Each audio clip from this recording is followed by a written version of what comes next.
All right, hello, my friends, and welcome into our wonderful Saturday morning Dungeons and Dragons session. We are going to be playing session number 43 of the Wildlands today.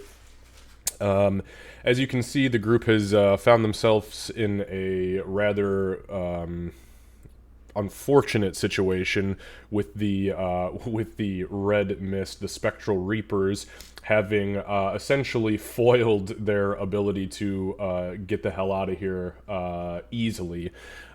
Which, everybody's got tricks up their sleeves. So, is that a big footprint? It is a big footprint. Yes. So, it is actually. This is where they're at. So, you haven't seen much of our campaign, but the very short of it is a very, very, very long time ago. An entity was kind of bound by magic and imprisoned away from humanity, and it was known as the World Breaker. It was known as the World Breaker because it breaks worlds and planes of existences. The group thought that they had not dealt with the World Breaker up into a certain point in this campaign, and then they decided that they were going to use a wish spell to wish an organization out of existence called the Imperium. The Imperium were kind of like the overlords of this part of the world. The Imperium, unfortunately, was the only thing holding the World Breaker in its prison, which these guys were not aware of when they made said wish, and thus they unleashed the World Breakers. So now the campaign has gone from taking down the Imperium to destroying the World Breaker, or at least finding a way to rebind it. And they don't have the people around who knew how to do it. So this is Candace's character, Winnie's home village. It's called the Galorian Jungle Oasis, and they are now in the midst. Sorry, I zoomed out on my screen. You probably can't see what I was trying to show you. There you go. And what they're doing is the World Breaker had just hit the Oasis, and now behind the World Breaker there is an army of undead, which hadn't been seen for 1,000 years because the Empyrean also imprisoned all undead entities on these islands. But when the Empyrean went away, the undead were released, and now they're following the World Breaker around and reanimating all the corpses that it leaves in its destruction. So, yeah, a groundbreaking concept, a step-by-step process. God damn you, Tug! I'm gonna go ahead and take my little sip of coffee here. Boy. Okay, we're in for a wild one today, folks. All right, with that being said, though, we are playing session number 43. I'm very excited to see the whole group here. This is our last session for the month of October. And the next one, we've got a week break, or a week or two break, and then we go 2 weekends back to back. And on opposite ends of that, we have Esoteric Days that's being run by Torin and Logan. That'll be, I believe, sessions 3 and 4. And then we've also got Candace, not this Sunday, but next Sunday, starting her campaign, Boundless Valor, which is a D&D 5e superhero present-day port, which will be really fucking neat to play. And then next Friday, we have Contest of Champions. It is a PvP one-shot that tells the story of the very first ever Port Emerson Arena Contest of Champions. And so far, we've got 6 of the 8 slots filled. If anybody is interested and you want to come do a 4-hour PvP event, might not take 4 hours. I guess it depends on how those characters are built. But it's going to be a lot of fun. I've got a really special map built, and it's literally just going to be fucking PvP. Also, the first, second, and third prize, first, second, and third place winners, I guess. That means that obviously there's going to be a first place person because it's a fight to the death. But the three remaining entities at the end, meaning that the person who dies third, second, and then the winner will get real world gifts from the shop, my shop. Okay. Anyways, without further ado, let's go ahead and dive into it. We're going to do a quick recap, and then we are going to do our thing. Just as a reminder, I don't pay a whole lot of attention to chat while we're playing D&D because I have 3 monitors full of stuff and 5 players who are in desperate need of my attention, and I happily give it to them. But I will pop over once in a while, and Tug, thank you for hanging out, first and foremost. Second of all, if you have any questions about anything happening, feel free to ask in chat. Everybody will be more than happy to answer said questions, at least from the player's perspective. Okay, so here we go.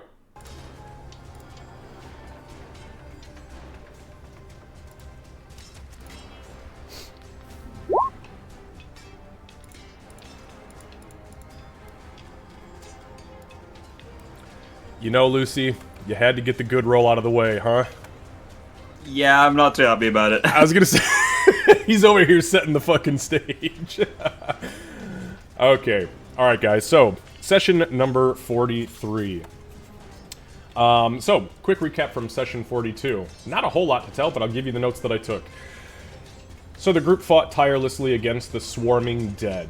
Those not burned to ashes rose up against the group and attacked in the form of zombies. Eventually, the mages managed to teleport most of the civilians out of the combat zone. However, the group found themselves in the thick of the spectral cloud, or the spectral reapers, and in fact, currently find themselves there. That's all I wrote, because that's pretty much how it went down. I could have continued to detail just how many fucking creatures Winnie summoned, but it would be like me singing the last bit from that song in Aladdin where he's like, you know, he's got, you know what I'm talking about, like where he's telling him about all the peacocks he's got and the golden llamas and the fucking, you know, crazy monkeys. Yeah, no, I ain't got time for that shit. King Ali. Thank you. Okay. So, with that being said, though, there was no combat experience because you don't get the experience until the combat's finished. However, you did get 500 roleplay XP because, honestly, there was a couple really cool roleplay moments where you guys were like, oh, fuck, what do we do? And that God, yeah, your pain and suffering. That was good RP moments. Oh, God, what do we do? Okay, so that brings Ulrich to 109,981. Sybil to 93,929. Gartok 103,654, and Winnie and Bloodmane to 104,654. So just tack on that 500 and you guys will be good to go. Alright. With that being said, do I have any questions, comments, or clarifications before we dive into combat? He didn't accidentally say concern. Sorry, y'all are talking over each other. What was it? No, I think it was about the same concept. I said I had a clarification, and that is, how concerned am I supposed to be right now? Yeah, it was the same thing. I have a better clarification. I am concerned. Just clarifying. I didn't ask for your concerns, but I will clarify. I do appreciate your concern. We are 18 rounds into this combat, by the way. This has been a fucking long one. That's gross. It is gross. It's actually very gross. So yeah, let's just go ahead and dive into it then, my friends. Alright. Music is going. Let's see, everybody, make sure all my shit is straight here. Oh god. I just opened our Discord channel and saw that baby crawling on its head again. It scared the shit out of me. Nope. Don't forget to look at your conditions and be sad. Like, that is required for the start of this game. Oh yeah, dead. You're not dead, you're dying. No, wait, you are dead, aren't you? No, I'm dead. Oh, you are dead. Very I'm problematic. one of them swirling things on the field. I believe that one. Yeah. Oh shit, that's right. Yep. Yes, you are. Uh-oh. Boy, I forgot about that. I'm not one of the swirling things on the field. Yeah, where did his character go? Alright.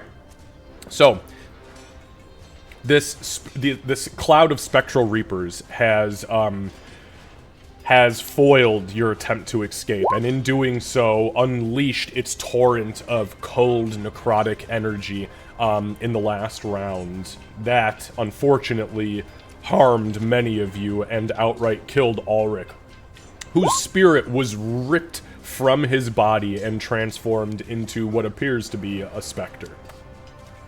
Sybil, it is your turn.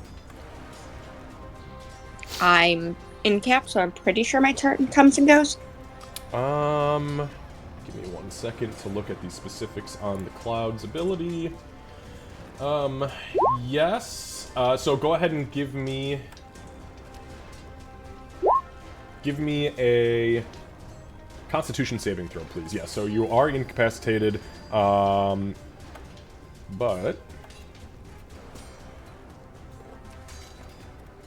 Still making a con roll, right?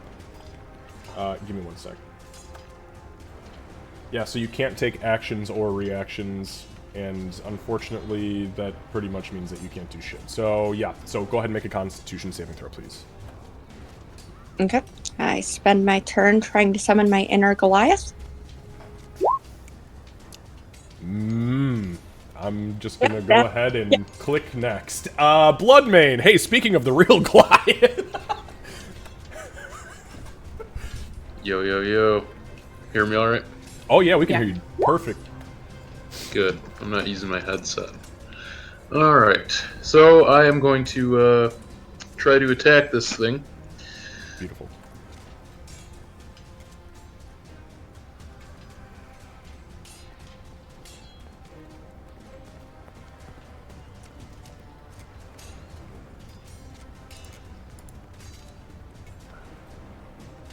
Getting it out of the way. Yeah, you might as well just do that now, huh? Alright, so you swing and the hammer goes through it. Second attack, however, you swing and you do hit.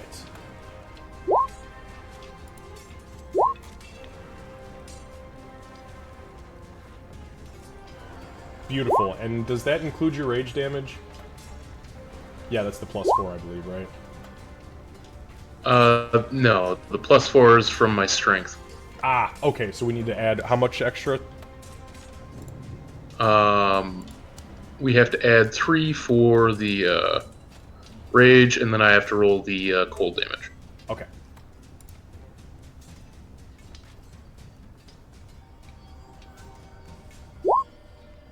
Alright. Alright, so you swing at it the first time, the hammer goes through the cloud. The second time, you find a physical manifestation in the cloud, and you see the shards of Zarias' fate break off into this entity and cause it to kind of rear back.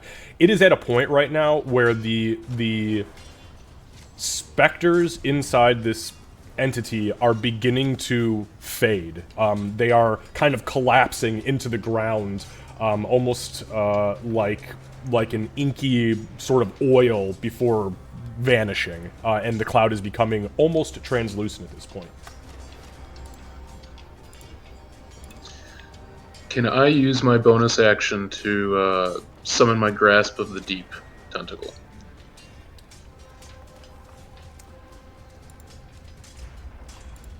I believe it's a feature, not a spell, so I should be okay. Yeah, yep, and I don't believe it requires concentration, so it just is. Yeah. Yep, you sure fucking can. Okay, actually, give me a second. I think I have a special token for you.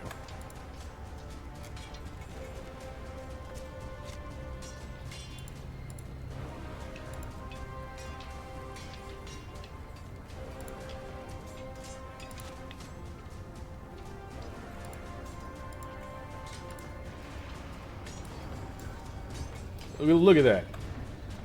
It's just a normal, it's just a medium-sized entity, right? It's 10-foot tentacle. Alright, where would you like it? Can I summon it inside of that thing? Let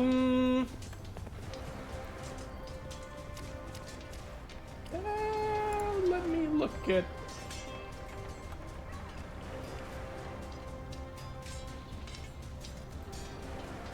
you cannot. So it is technically a corporeal entity until it chooses to be incorporeal. 10-4. We'll just move it to the backside is fine. Opposites. Yeah, that works. Alright, beautiful. So you, as you are infuriated, bludgeoning the shit out of this thing, You take a moment, glance over, and realize, oh shit, your friends are not doing good. And that is when you take that deep breath in, and with a cough of salt water, this massive tentacle swirls into existence on the backside of this entity. Now, with that being said,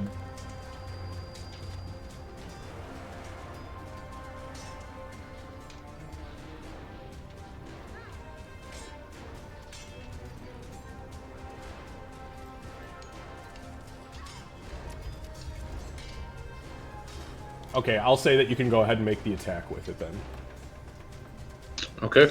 I will choose lightning damage for the attack. Perfect.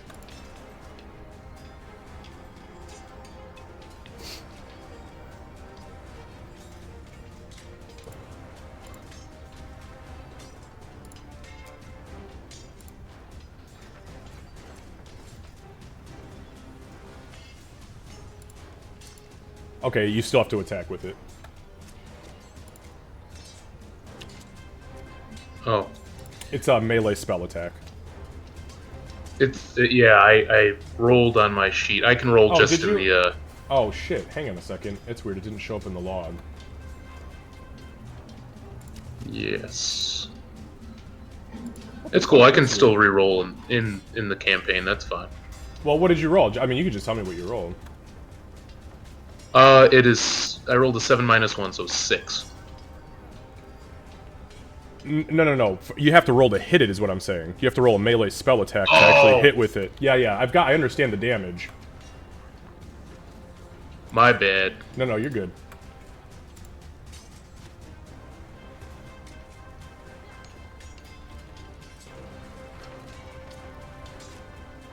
Oh shit, you actually have a button to... I didn't realize that it gave you a button for that. That's cool. There we go. 11. And 11 does hit. Okay, perfect. So it takes 6 points of damage then, I believe, is what we're looking at. Because that was 7-1. Okay, perfect. Got it. Alright, so the tentacle, as it swirls around in the air, it comes down hard and hits the backside of this thing, and there's a pulse of electricity that kind of shocks through it, and you see another spectral form kind of peel away from it and fade into nothingness. Anything else, Bloodmane? That will be all, my good sir. Alright, Gartok. Gartok, to your left, you see Winnie, cold and frozen in place, much like you were for the first, I believe, 4 rounds of this combat. You have a zombie to the south of you, and you just watched Ulrich's form get ripped from his body and transformed into a spirit. Right. I think I'm gonna Gargog would first focus on like the threat next to him, because Winnie can't fight, so he has to. Oh god, for a second I thought you were gonna say you were gonna shiv Winnie and put her out of her fucking misery because she's the bigger threat right now. What? No, she can summon food. Why would he do that? She could be food. Okay, sorry. I shouldn't encourage the cannibal. I apologize. I am not a Anyway. popsicle. So I think I have a concentration on Hunter's Mark, because... Yes, you do. Okay, well, can I put that on the zombie as a bonus action? Yeah, fuck yeah. Alright, so you shift your focus, your Hunter's Mark focus, to the zombie below you. Go ahead and proceed. I would like to stab twice then.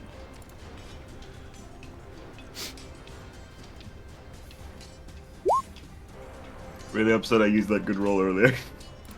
A 10 actually hits. Oh, hell yeah. Yeah, it's just zombies are big old sacks of fucking grossness. It's even grosser when I say it like that, I guess. Sorry.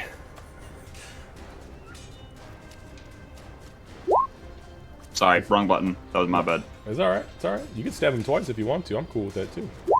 There we I mean, go, that's so. the plan if it lives.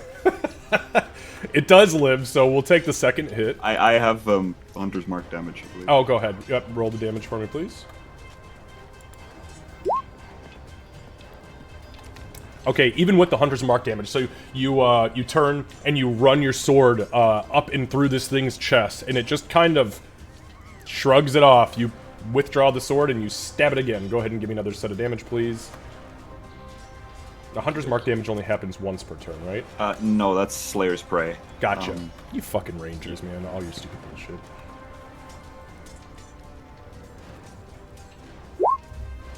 Alright.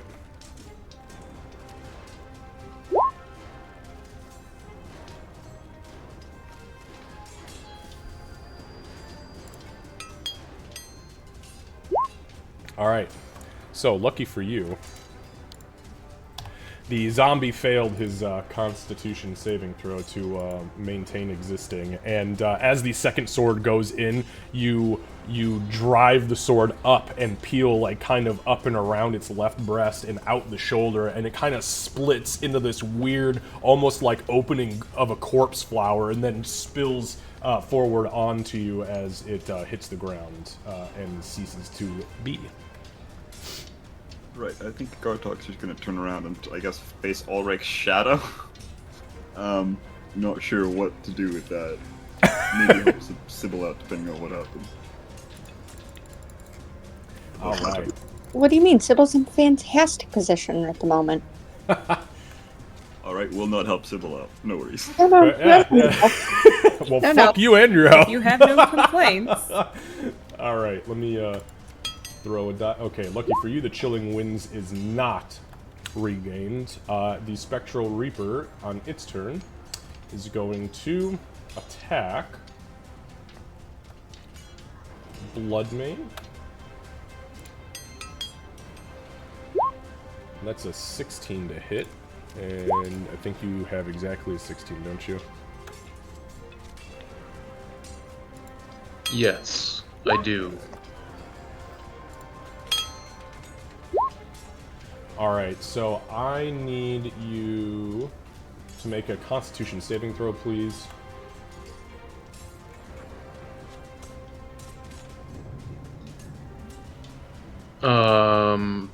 I would like to use a reaction to use Stone's Endurance if possible. Oh, absolutely. Yep.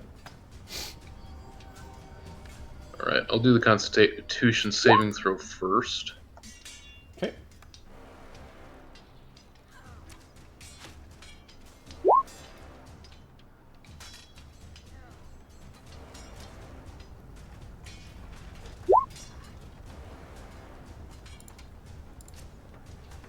Oh shit, a 20. That is exactly what you needed to succeed, which is awesome. So...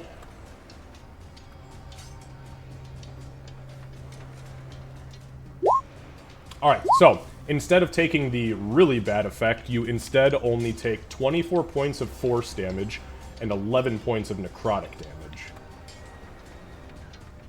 So that is Alright. 35 points total, not reduced as it is force and necrotic.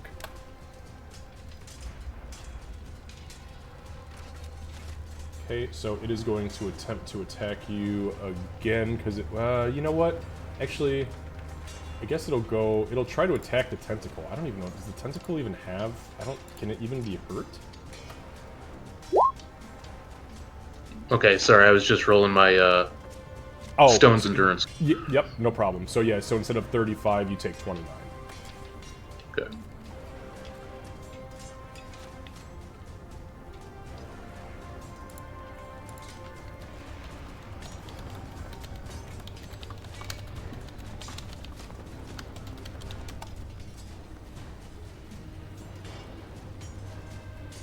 Okay, so yeah, no, yeah, the tentacle cannot be harmed, but this entity would not know that, and it will spend its turn, its other attack, attempting to attack the tentacle, and nothing happens, though.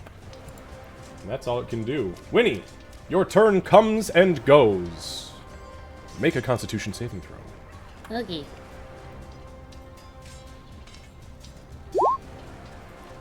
Winnie is still stuck. It's almost a 15. Alright. Axebeak. Oh, wait.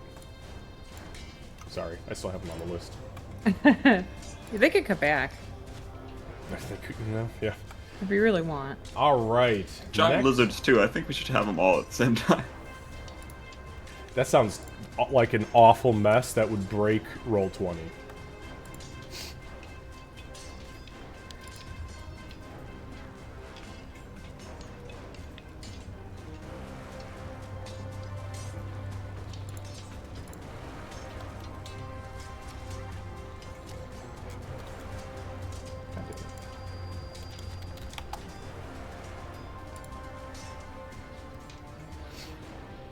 All right.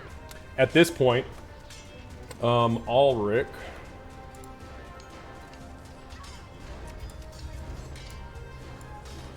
His form moves down towards Gartok, and he is going to attempt to make a life drain attack, but because it's daylight, lucky for you guys, he does with disadvantage.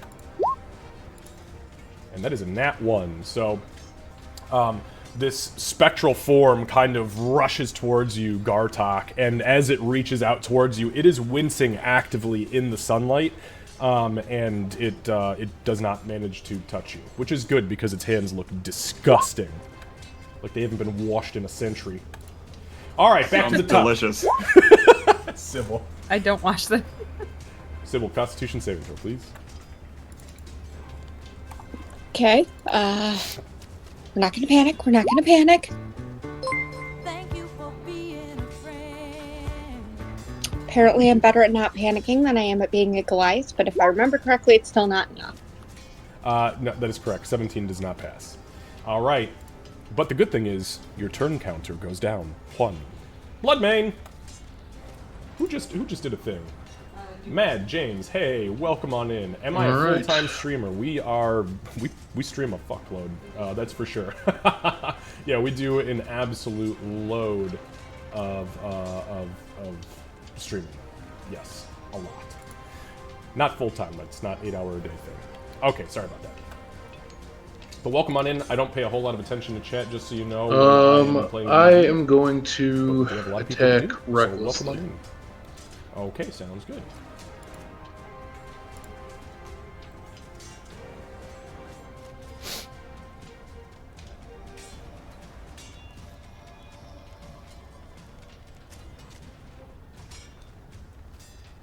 Oh, nice. 24 definitely hits.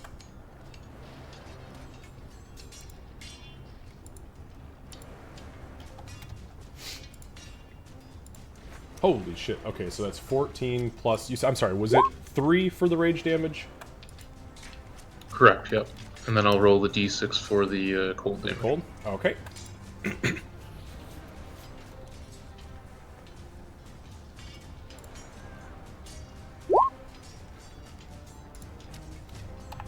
So as the hammer strikes and finds solidity again in the Spectral Reaper's form, another chunk of Zarias' fate breaks off, and for the first time you actually see, almost as if the lightning inside of it, because there's constantly crackling lightning inside of it, for the first time you see an actual physical manifestation of a form, very humanoid in nature, though still ghostly, kind of come to fruition, and it looks down at the ice shard in its chest before the ice shard shatters and its entity goes with it. It is very, very, very small. This is no longer really a cloud so much as it is a haze of entities holding on. Alright, let's do this then. Alrighty.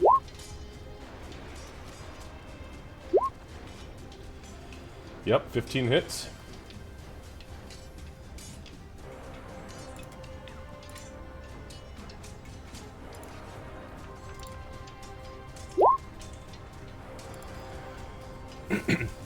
So, as the hammer comes down a second time, the entity swells up momentarily, kind of swirling around this inner core of desperately jumping lightning, kind of bouncing around on the inside like it's trying to find something to cling to, desperately trying to grab another soul into its being to strengthen it, and it does not find that anywhere in the vicinity of its being. Instead, it finds another full-force blast from a very, very angry Goliath's hammer, and as the shard breaks off and then immediately reforms, the entity swirls up with the ice shard stuck in it and then collapses to the ground. Before it even hits the ground, it is gone, and the ice shatters below it.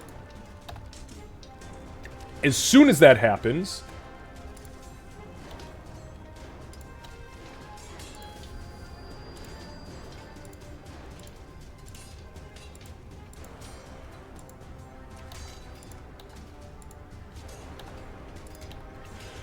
the ice that was encasing both Sybil and Winnie immediately melts. Their joints break free as they are now sopping wet from this weird magical encasement. Ulrich's spectral form, as well as the two spectral forms that were on the field harassing Sybil, scream as their heads are thrown back as this entity collapses and fades from existence. And so too do the three of them. And in a burst of glorious light, all of the specters fade from the field. Is there an Ulrich body by There chance? is an Ulrich Oh, body. thank Yep, God. all the corpses are still here. Okay. I was gonna say thank Garl, but Wrong game. wrong game. All right, and it is with that, my friends, that you find yourselves looking at each other. This very large, awkward tentacle swirling around like a worm from the sand. Yeah, we find ourselves effectively out of combat. What do you all do? Winnie would go over to Ulrich's body. She's looking real rough, by the way. Yeah, a lot of y'all are looking pretty Yeah. rough. I guess she'd check to see if he's dead. Like, is he breathing? You want me to do a medicine check? Give me one sec.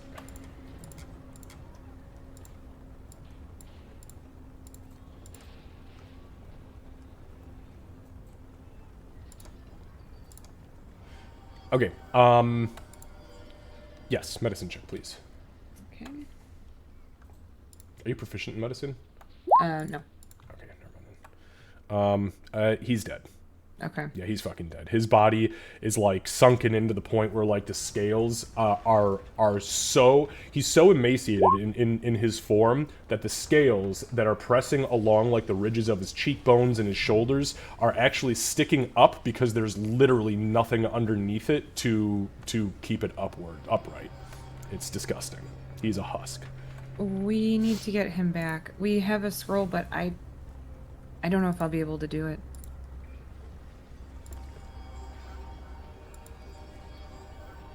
I can reach out.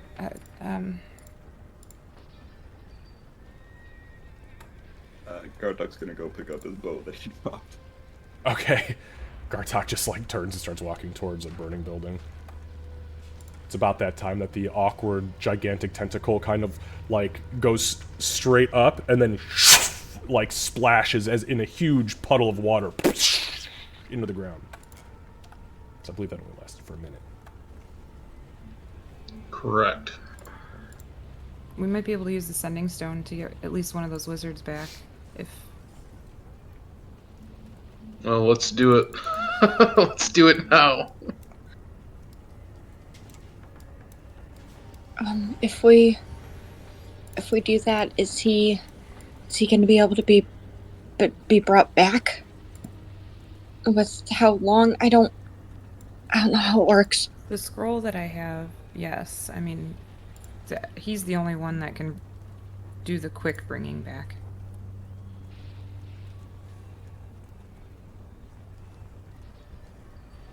Then if we can get the fuck out of here, please. And she's a little wide-eyed at the moment. Okay, so, I'll use the sending stone. I don't think that we used it. I'm pretty sure it's been a day, like at least one day since we used it the last time. So I'm gonna use the sending stone.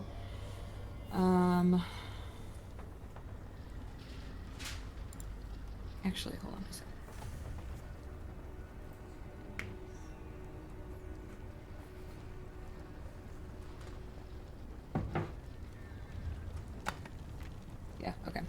And I'm gonna say, well, let me figure it out really quick.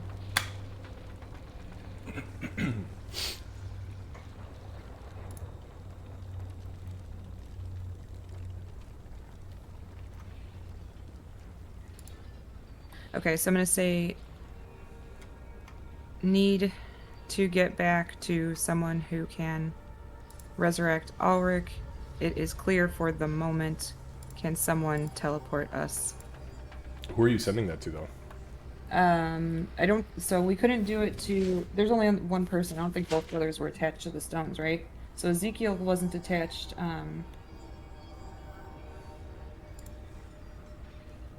Just to make sure. I'm checking my notes really quick.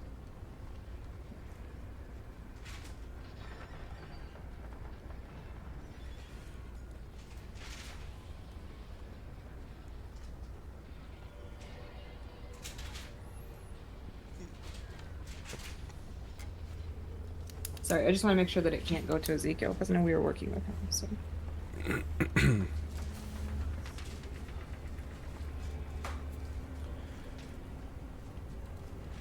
So it was only attached to one of them. Yeah. No, I know. I'm telling you. Okay. Okay. I just wanted to make sure. I'm just Yeah. making sure that you weren't trying to like send it to somebody else. No, no, with- no. Okay. Okay. No. I just wanted to make sure because if it could go to Ezekiel, it'd be great since we were working with him. But no. So, yeah. So, and that's the message. It's just gonna be, can you get us out of here? Okay. Maybe, and then I'll say at the end, tell Ezekiel as well.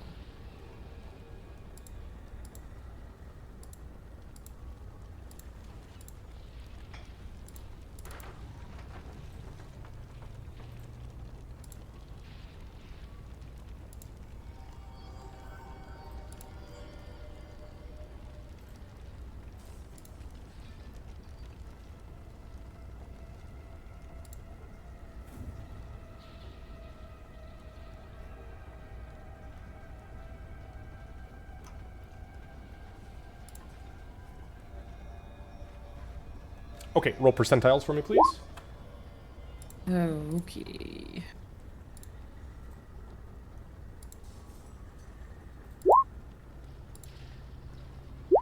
Oh boy, Okay.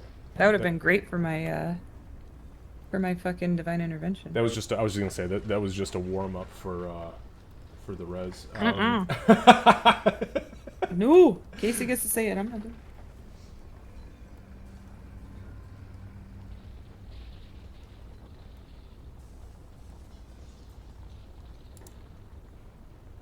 All right. Okay, so you're sending this to Mylar. Let's see. Mylar. Where are you, Mylar? Okay. Yep. So you feel the familiar static kind of materialize, and the spell, you feel it go through. You feel the words kind of flow through the ether and into Mylar's ears, and you receive a response. You hear.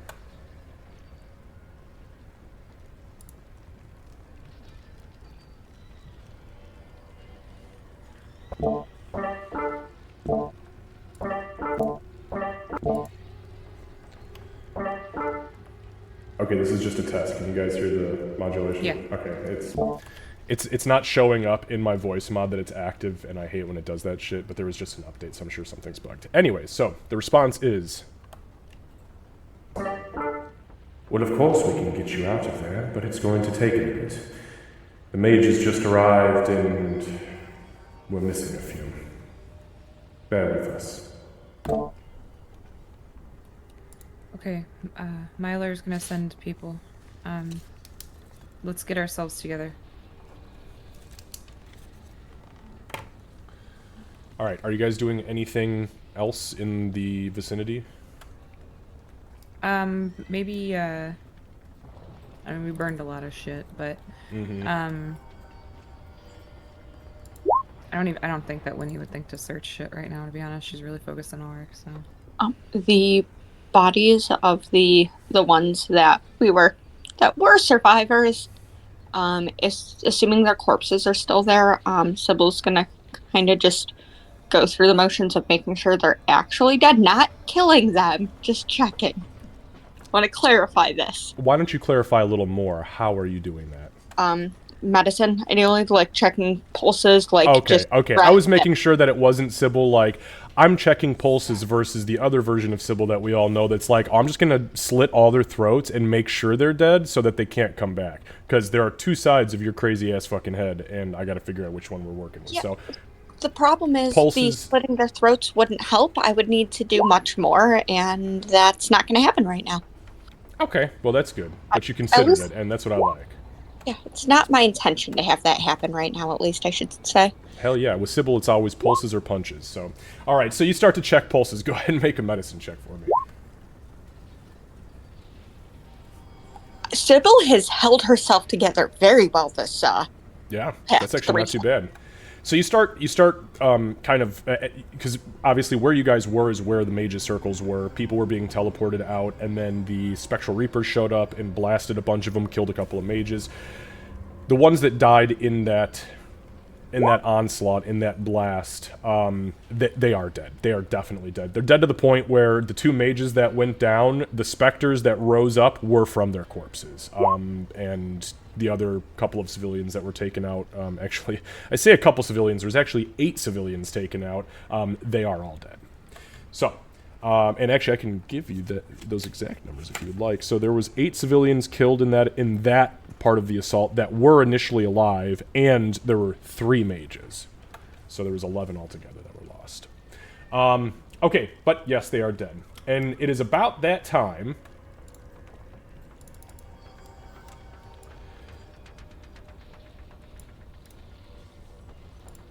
Whoops, wrong one. I promise that didn't just happen. No!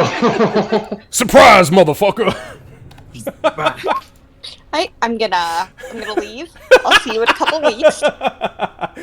So, yeah, take fate of the party and go home. So it's about that time that there is a crackling in the air. And a circle materializes on the ground in front of you, and as it flashes into existence, 2 mages step out. They're actually 2 of the mages that you guys recognize from the original group that were shepherding people from here to Zlegmotionbeak. And as they step into existence, the one immediately pulls a piece of chalk out and begins tracing sigils. The other one looks out at you guys and he says, "They got one of you? Is he alright? Is he going to..." We're gonna need some help with getting him back. I cannot do that, I know. but I'm sure, hopefully, somebody can. He's not going to come back to life, though, if we bring him back through, is he? I mean, dead. No, he shouldn't. He's dead. He hasn't moved. Thank goodness. Sorry, not that we are minimizing the fact that he's dead, just that he won't I understand. come back and assault the survivors who are currently in the process of trying to get themselves put together. Right. A few more seconds goes by, and the second mage, the female, looks up and she goes, "I think we're ready." With that, she begins an incantation. She puts her hand down on the circle, and as it flashes into existence again, you guys, I'm assuming, tell me if you're not going through, because that's important. Okay. I would actually pick up Ulrich as well.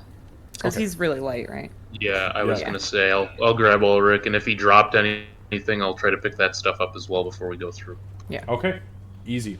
So you guys grab Ulrich's corpse, his husk, and you carry him through the portal. So, give me one Nah, I moment. don't feel like going. I think I should stay. No. Oh, and have I'm fun. kidding. Enjoy all my undead ancestors. Yeah. It is Sybil's intention to go in like last, but she is absolutely going through. She's not waiting. She just wants to make sure everyone stays together. Okay. So everybody goes through, no problem. There were no additional signs of undead at that point. When you guys come through, you are actually... more central city, as they needed the space.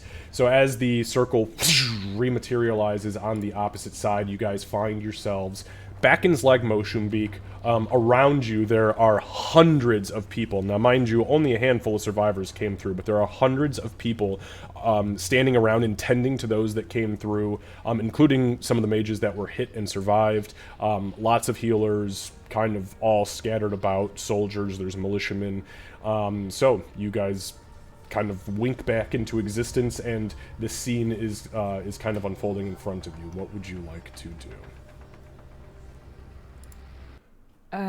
Well, Winnie will look around and just kind of see who all is around. If there's anybody she recognizes who might be able to help. She's not going to start asking right away. She's just kind of looking and seeing.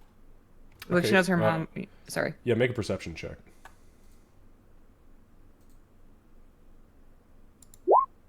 19. Yeah, so you glance around. You do see your parents. They're being tended to by priests of Bakab, and they're kind of sitting off by themselves. Your dad is kind of, he's like laying down on what looks like a litter. There's a couple of priests over him kind of tending to some pretty nasty wounds. I mean, everybody was healed, but when that thing showed up and started blasting, it just kind of undid a lot of the work. But most everybody, as you glance through the crowd, look in really good shape, and that is thanks to you guys, because you healed pretty much everybody you found at full. So, but you do see your mom and your dad, they're kind of over with the priests, and you also see Ezekiel standing just to the north of this, what we'll call little encampment, and he is in the process of directing his mages through the crowd. He does not seem to notice you, neither do your parents. Okay. So knowing that there's a temple of Bahamut here, Winnie would turn to the party and say, I think they're good here. Why don't we head to his temple and see if they can help us? With him in my arms, I'll start walking towards the temple. Alright, so you guys begin to move towards the temple. I'm sorry, you're going towards the Temple of Bakab, or the, or I'm sorry, or are you going to the Bakab, or are you going to the, Temple of Bahamut? Bahamut. Bahamut. Okay, give me one sec. Sybil, what are you doing? Gartok, what are you doing? I think Gartok's just gonna follow along for now. Kind of scared, or not scared, but alert because of like the undead. Sybil's going to do a little bit of like the nervous like dagger like in and out of the sheath a little bit, like not fully out, just kind of fidgeting with it as she's following. But when we get to the actual temple, she is going to look for the one that nodded to her when she prayed and seemed a little suspicious in a deific way. So, yeah. Okay, are you doing anything with that entity, or you're just looking for them? Looking for them first. If I see them, she's probably gonna feel a little bit better, but no, she's at the moment it's just looking for. Okay, all right. So, so you guys get to the temple. Just gonna, for the sake of it, move everybody up so we kind of know like where the crowd is. You guys get to the temple and you ascend the steps, which lead all the way up. You know, the 150 feet or so. Very Aztec in nature, very Mayan in nature. As you get to the top, you see there are 3 or 4 priests kind of milling about, and then there is the priest that you recognize, Sybil, kind of sitting off by himself. Looks like he's actually going through the process of consuming some rations. A little bit of hardtack, you know. Some fish. Fish and hardtack sounds fucking disgusting. So, but you see the priests are up there. As soon as you guys hit the top, there are no other citizens up here with you. It is just the priests, but 2 of the priests notice you immediately, and their eyes go wide, seeing the husk of Ulrich kind of draped in your arms, and they immediately begin to move towards you. The one priest who you guys have come to know, well, Ulrich has come to know as, you know, essentially the head priest or the bishop of this temple. He kind of looks down and he's an elven man, but he says, "What in the hell's happened to him? We just saw him yesterday." He, by the way, he begins putting his hands all over him. He's checking eyes and moving bones and opening his mouth, and he's doing like a full inspection on him. And Winnie, as she's speaking, is looking through the bag of holding. She's gonna get out the scroll of resurrection that we have. We had to go save some people from the undead. And From what undead? the ones that are in the Glorian jungle. Did not realize there were any undead in the Glorian jungle. We've That's- heard about them moving, but we thought that was to the far west. If you see him stop and do some like calculation as if he's looking at a map in his head, and he goes, "They were to the west, but if they're already in the Glorian jungle, that's gods. They're moving quickly." They are, and it's they're very difficult foes. Well, what killed him? He doesn't. There's no trace of anything within him. He might as well be mummified. He turned into a shadowy spirit. I don't truly know. I'm not versed in undead. Not many people are. We haven't seen him in thousands of years. I'm hoping that this will help. And she'll hand over the scroll of resurrection. I would have tried, but I didn't want to fail. And it's not something I'm familiar with. Shit. Alright. Give me a moment. He takes the scroll and kind of opens it up and he goes, "Well, it's resurrection. That's good. Bear with me." Side note, while this is happening, Sybil's gonna find a spot and just kind of pray like she did before. Just kind of try and find that quiet and then just pray and ask for things to just go right a little bit for this to work for all of the things.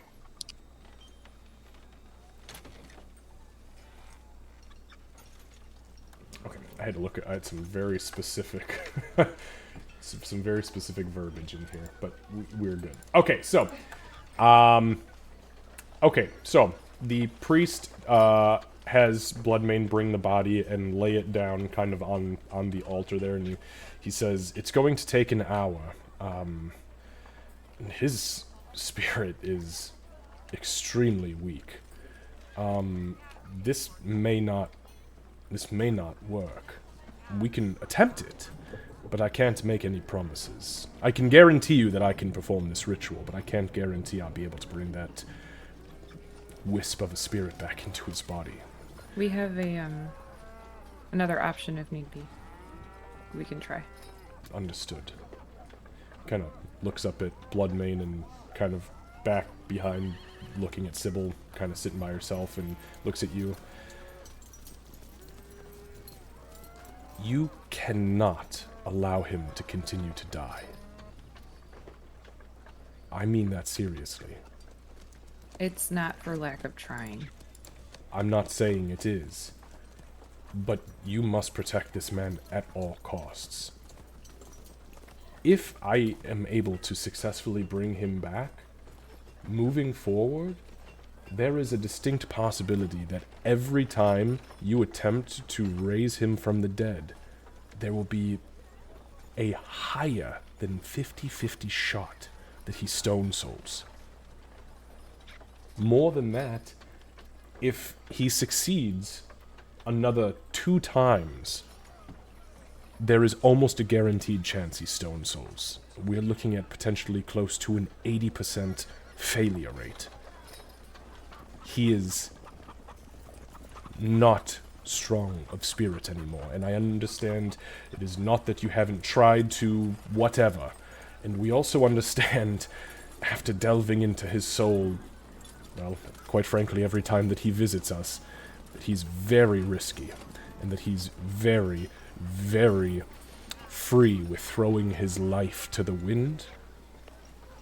But you must protect him at all costs.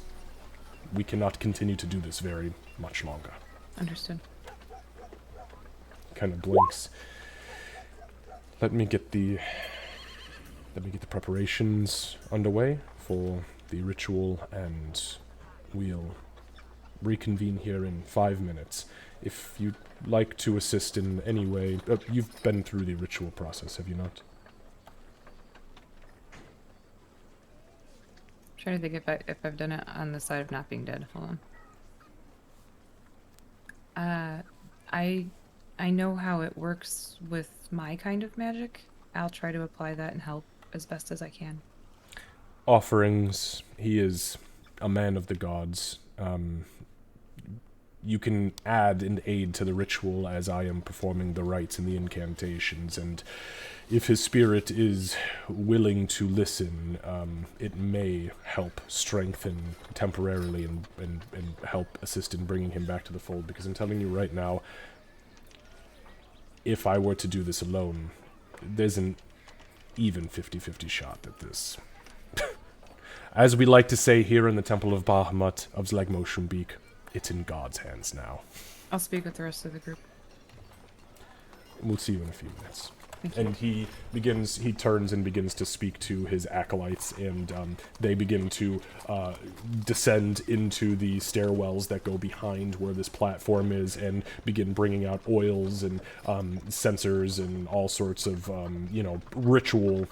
typical ritual, I want to call it paraphernalia, but that makes it sound really bad, but items, we'll just call them items. Okay, so, what do you guys do?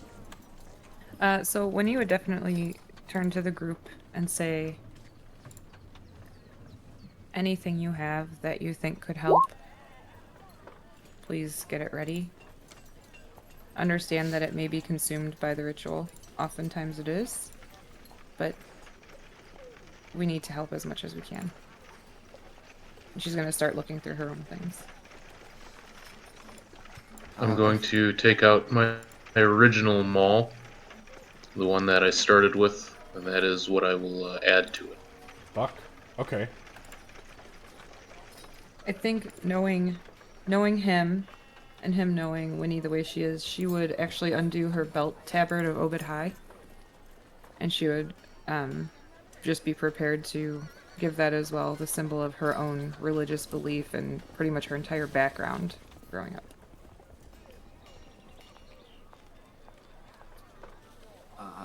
Gartok is not quite sure what you mean by sacrifices or giving things, so I think he'll just kind of directly ask. Give what? Anything that you think could mean something. So, if you think about when somebody leaves, when someone goes to go hunting, what makes them come back is they either have a job to do or there's somebody who means something to them.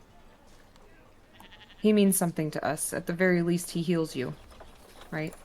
So if you have anything that even, he knows that your arrows are valuable to you. He knows that food is valuable to you. Something that you can present that shows that you want him to come back. How? Give. We'll tell you. You'll pretty much just lay it next to him when they're actually trying to bring him back. And his spirit will see it. He's gonna look confused, but he's gonna nod.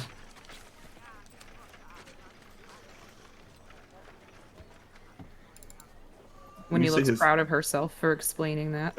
When you say his spirit will see it, he's gonna look at Ulrich, and I don't know if Ulrich's eyes are open or not, but he's gonna look. So it's not that his eyes are open or closed; it's that they're empty fucking sockets. Like when he got nuked, he got fucking nuked. Yeah. So then after he looks at Ulrich, he's just gonna look back at Wendy with not belief, but I think he's just gonna play along. Okay.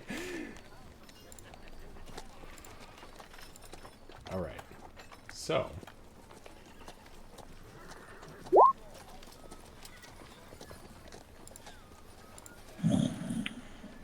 Sybil's going to like pause to look towards Winnie as Winnie's talking, and then go back to just her own like internal reflection for now. She's not saying whether or not she has something yet. She is very focused on what little she's doing.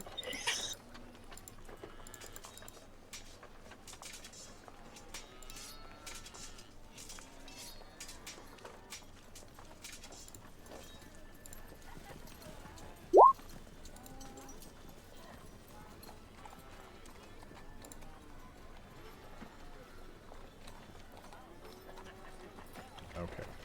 So, sorry, I'm doing a little bit of digging here. All right, so you guys come back to the ritual circle.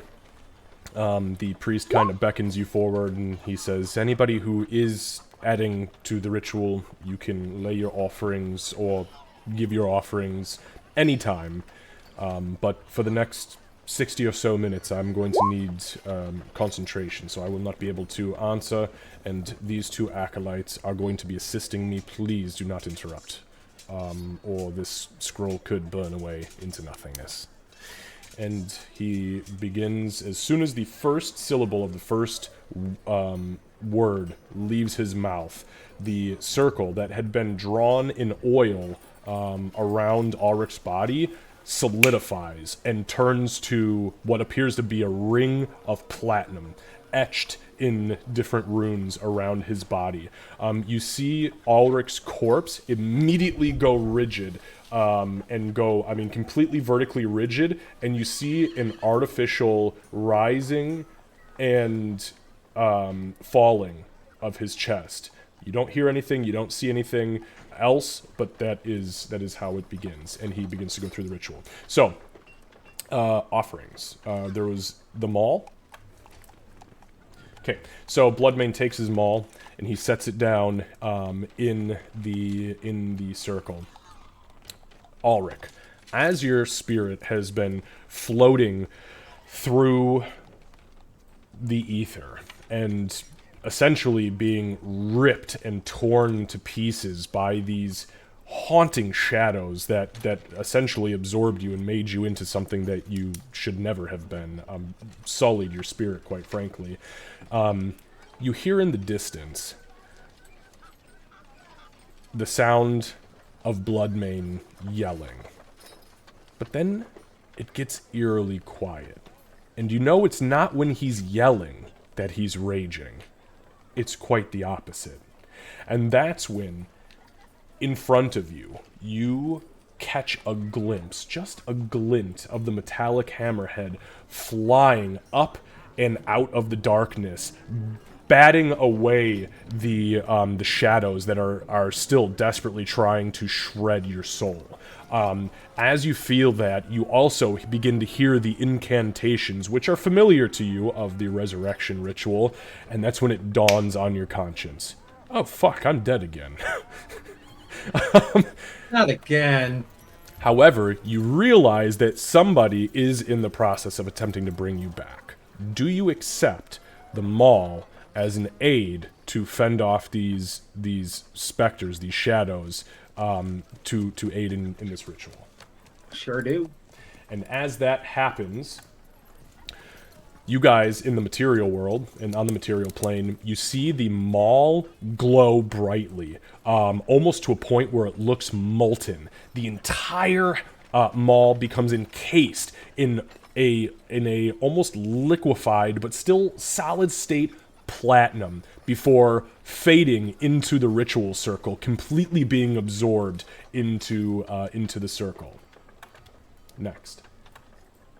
I think Winnie would actually want to direct Gartok on where to put it, and then so it would be put it here, and then she would point off away and say, "Now sit there." Not being rude, but just trying to be instructive, so that way he doesn't accidentally interrupt the ritual. Yeah, I'd like to think that as Winnie looks over to explain it to Gartok, he's gonna look at the 2 arrows he took out to put on, just kind of because Winnie said arrows or something. Mm-hmm. And he's gonna look at like his arrows, look at the melting hammer, and just even less likely want to do it. But when he said so, and this is clearly magic, so he's gonna put his arrows down. I think Gartok would actually put him down, like both on both sides of Ulrich. Both of them pointing like towards him. Okay, and I'm sorry, what were they again? What is it that you're putting down? 2 of my arrows. Okay, perfect. I was really hoping it wasn't going to be like, oh yeah, by the way, I took the hand of a villager that I found, and I'm going to go ahead and just slap that on there. Remember, this is what you died for. Well, I was thinking of that, but then when he, Candace specifically said, alright, arrows, and I'm like, Gartok wouldn't know any better. Okay, so you set the 2 arrows down, kind of facing the body, and they immediately light up with hot white divine energy. Ulrich, as you see as you accept the maul, it solidifies in front of you, and you then see this kind of cloudy, loosely humanoid form wielding this maul and just batting as hard as it can the shadows away from your soul. You then hear in the distance kind of like this guttural clicking followed by a very quiet hissing, and you hear the familiar sound of arrows flying towards you as they fly over with pinpoint precision the shadowy form of Bloodmane and begin to hit shadows that are holding your upper body. Do you accept Gartok's archery skills as a ritual assistant? Yep. Perfect. And with that, the arrows solidify, and volley after volley are loosed towards you. You hear the familiar zip, as on occasion one misses, but it doesn't hit you, so that's okay. You hear Sybil scream in the distance. No, I'm just kidding. That's a better track record than Aurora, I'll take it. Right, I swear to God, I was thinking the same thing. And it's with that, in the prime material, with the 2 arrows being already lit up, you see they take on again that kind of molten platinum form before sinking into the ritual circle, the platinum energy being absorbed into the circle and it growing brighter.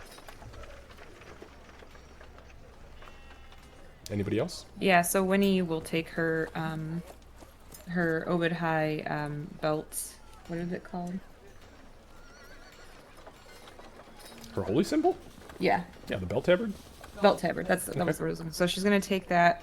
She doesn't really use it because she wasn't a good priest. She's going to say a little prayer, and she's gonna say, "Obed High, please understand why," and then put it inside the circle. Okay.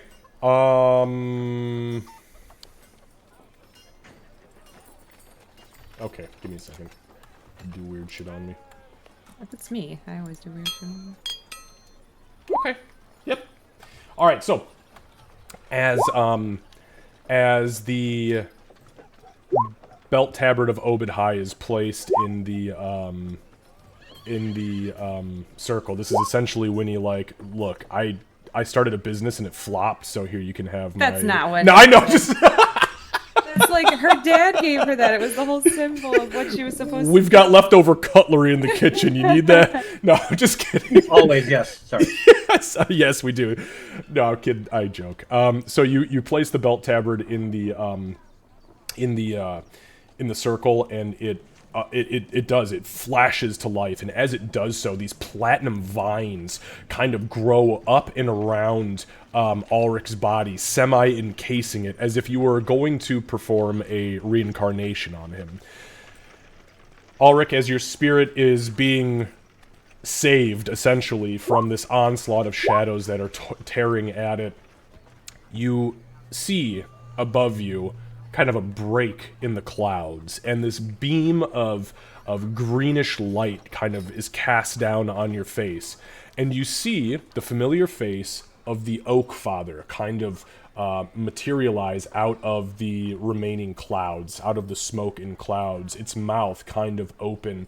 Again, it's kind of like a man's face, but set into oak with acorns kind of draping off and leaves spilling out of his chin in the form of like a large beard.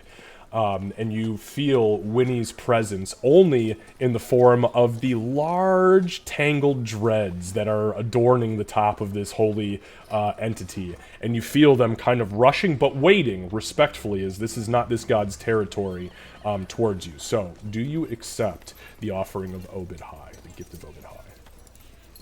Yeah, I think he'd actually like reach out for them and try and like wrap them around him to like give himself some extra protection and armor while for against these like shadow things that are trying to like rip him to pieces. Hell yeah.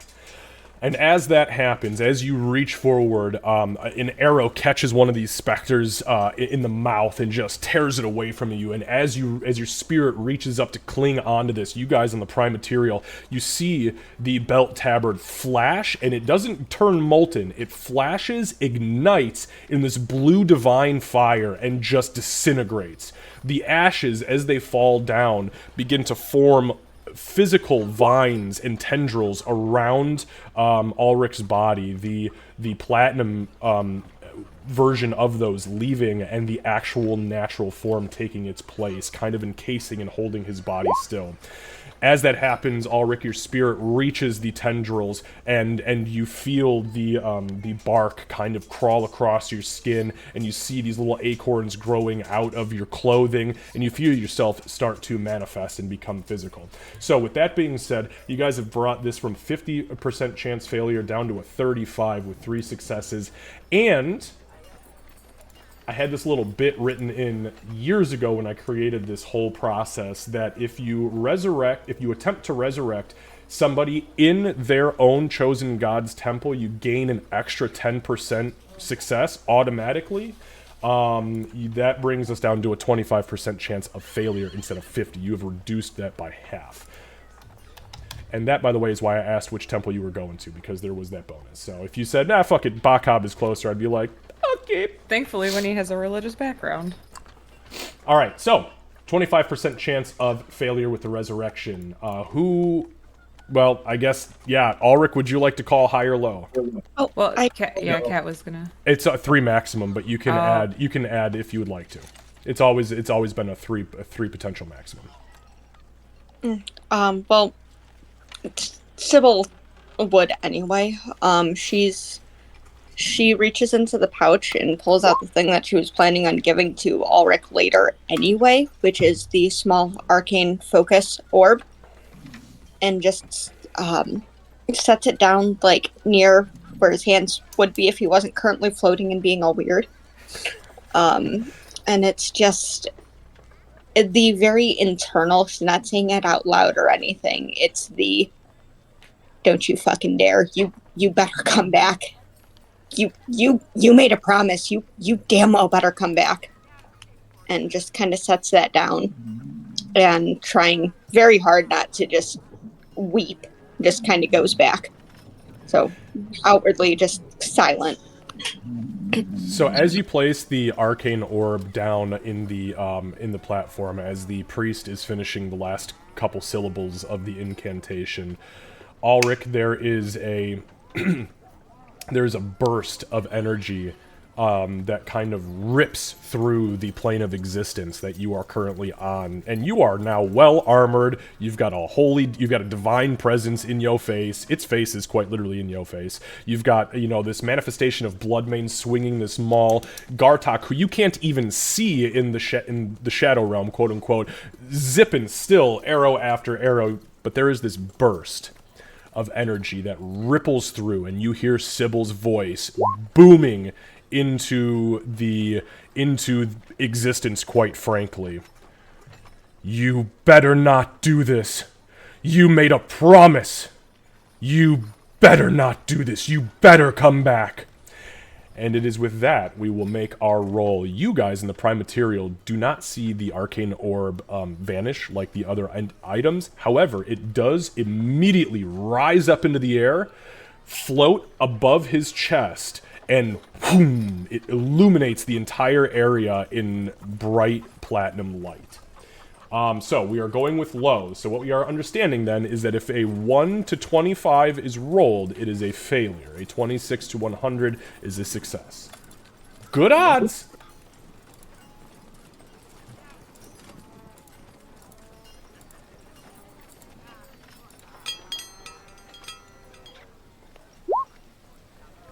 $62. And it is with that I'm not gonna lie, I saw that fucking die. It started on double zeros, and then it kind of did like the cockeyed roll, and I was thinking, I felt my heart jump. I was like, we're not doing this right now. This is a bad one to stone soul. Don't stone soul the chosen one. You ain't gonna stone my soul. Only I stone my soul. Okay. So you there is a burst of light, and as the ritual comes to an epic crescendo, the platinum energy of the actual ring of runes around his body vanish immediately. His body poof, hits the ground, or hits the platform that he's lying on, the ritual platform. The orb bursts. It explodes, literally, which is almost unheard of something of that nature. It literally shatters. Those pieces rise out momentarily and then implode into a beam of golden energy that hits him in the chest. His body burns away the vines that are currently encasing him, and in a flash,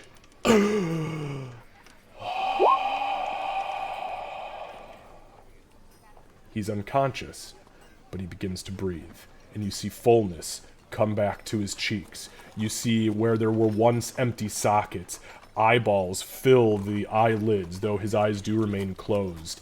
His dried and twisted and crusted hands and knuckles come to life once more as you see them instinctually stretch as if for the first time ever.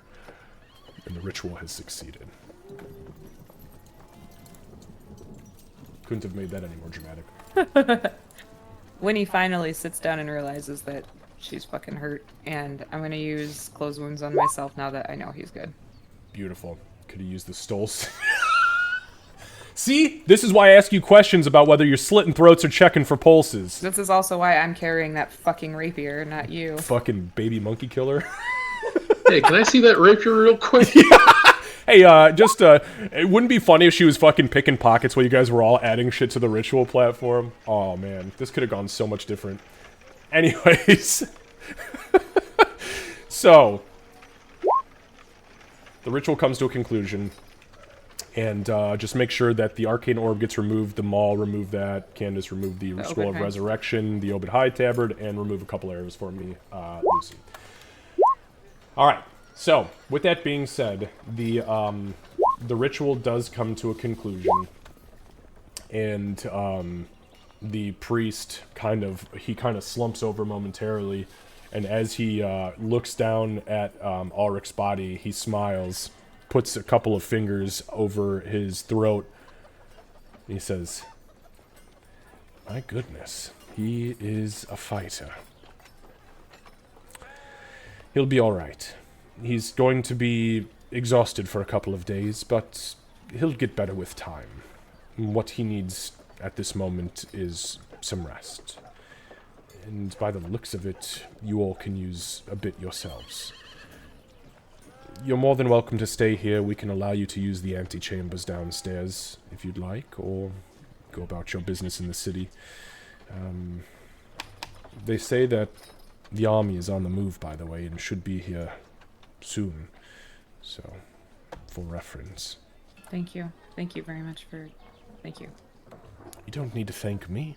Thank yourselves. You're the ones who did it. I thought he was going to drift off into nothingness, to be honest with you, with as weak as his spirit is. I'm surprised he didn't. What I'm not surprised by is the dedication that you, as his friends, have. He obviously needed what you gave, and it's pretty clear. Bahamut didn't want him gone either. If you'll excuse me, I need to take a break. The Acolytes will keep watch over him. We're going to shut the temple down for a few hours to give him time to rest and awaken, but you're more than welcome to stay if you'd like." Thank you. And he kind of steps away. The two acolytes at this point, they begin kind of cleaning him up. They're, kind of, because he's fully put together. He's not wounded, but they're, tending to the sweat that was on him and getting the dirt and the blood and the grime off.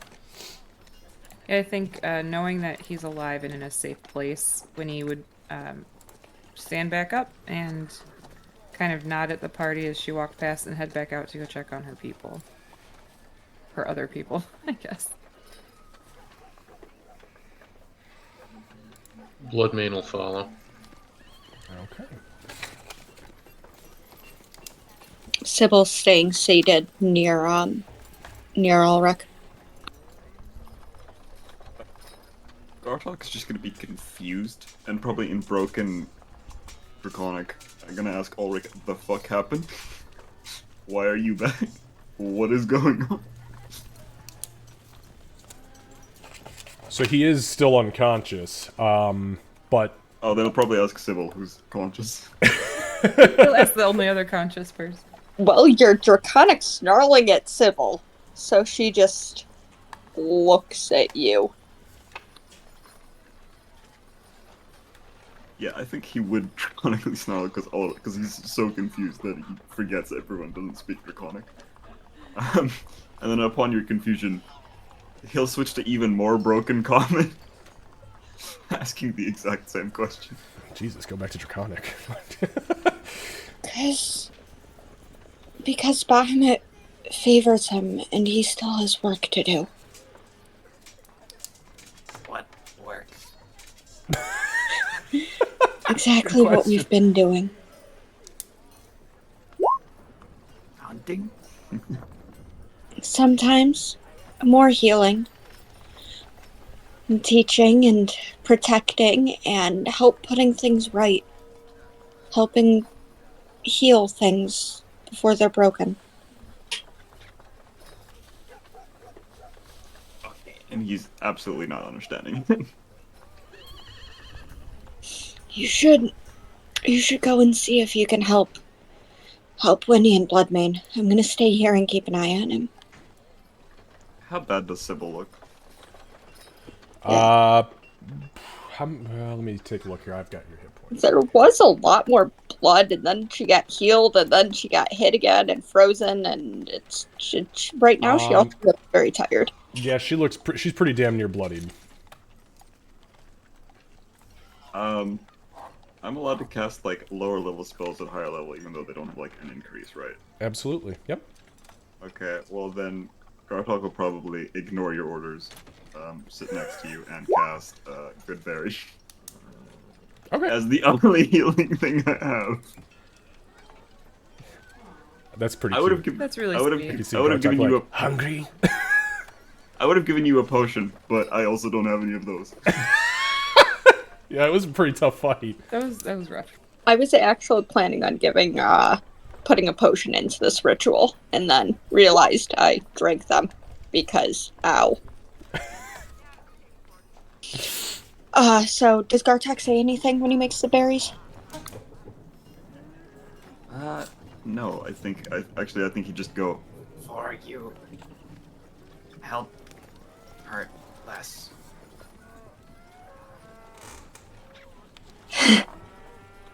Thanks. And I think she's just she'll take... She's seen good berries before, thankfully, so she's not gonna eat multiple. But she's gonna take one and eat it. Okay. You get It's one good. hit point. Woo! It's good. It's good. It's good. It's not. These aren't great berries. They're good. They're alright. Fantastic They're not- berry. He's the ninth level spell. Yeah. But you feel full. You feel like you don't have to eat for a whole day. At least they're not okay berries. That's the cantrip version. Meh. The racial version is just a bad berry. Yeah. Alright. She's gonna just thanks. And then she's going to, because I have a mental image of her like leaning up against like a pillar or something like that. And she's just gonna kind of lean her head back and just watch over Ulrich. Not say anything more to Gartok, just watch and process and just be grateful that he's back. I think Gartok would join, but probably from like, if you're leaning on a pillar, then he's like by the like entrance. It's a round pillar. You could also be leaning against it, just slightly at an angle. Sure. Well, Michael Jackson it. I'm not stingy with this, and I'm probably not going to stab you like you're a baby monkey. Things she won't say. Still too soon. Good God. Nah, free dinner. We joke No. about it, but my heart. I know. I don't see a problem with it personally. Okay, so you two are hanging out up at the altar still, and then Bloodmane and Winnie, you're going down, if I'm not mistaken, to talk to the people from Glorian. Yeah, basically, she's gonna walk up and just try to use her magic to help with healing people. I'll use closed wounds. I'll use spell slots, whatever. So as you get there, you realize everybody's fully healed. You Okay. guys sent them through pretty much 100%. I mean, the only people who were injured were those that took effect from that frost blast Then, yeah. and didn't die immediately. Okay. And those wounds were, superficial at best. Pretty much any of the townsfolk who got hit were. It's the mages who took the brunt of it. Yeah.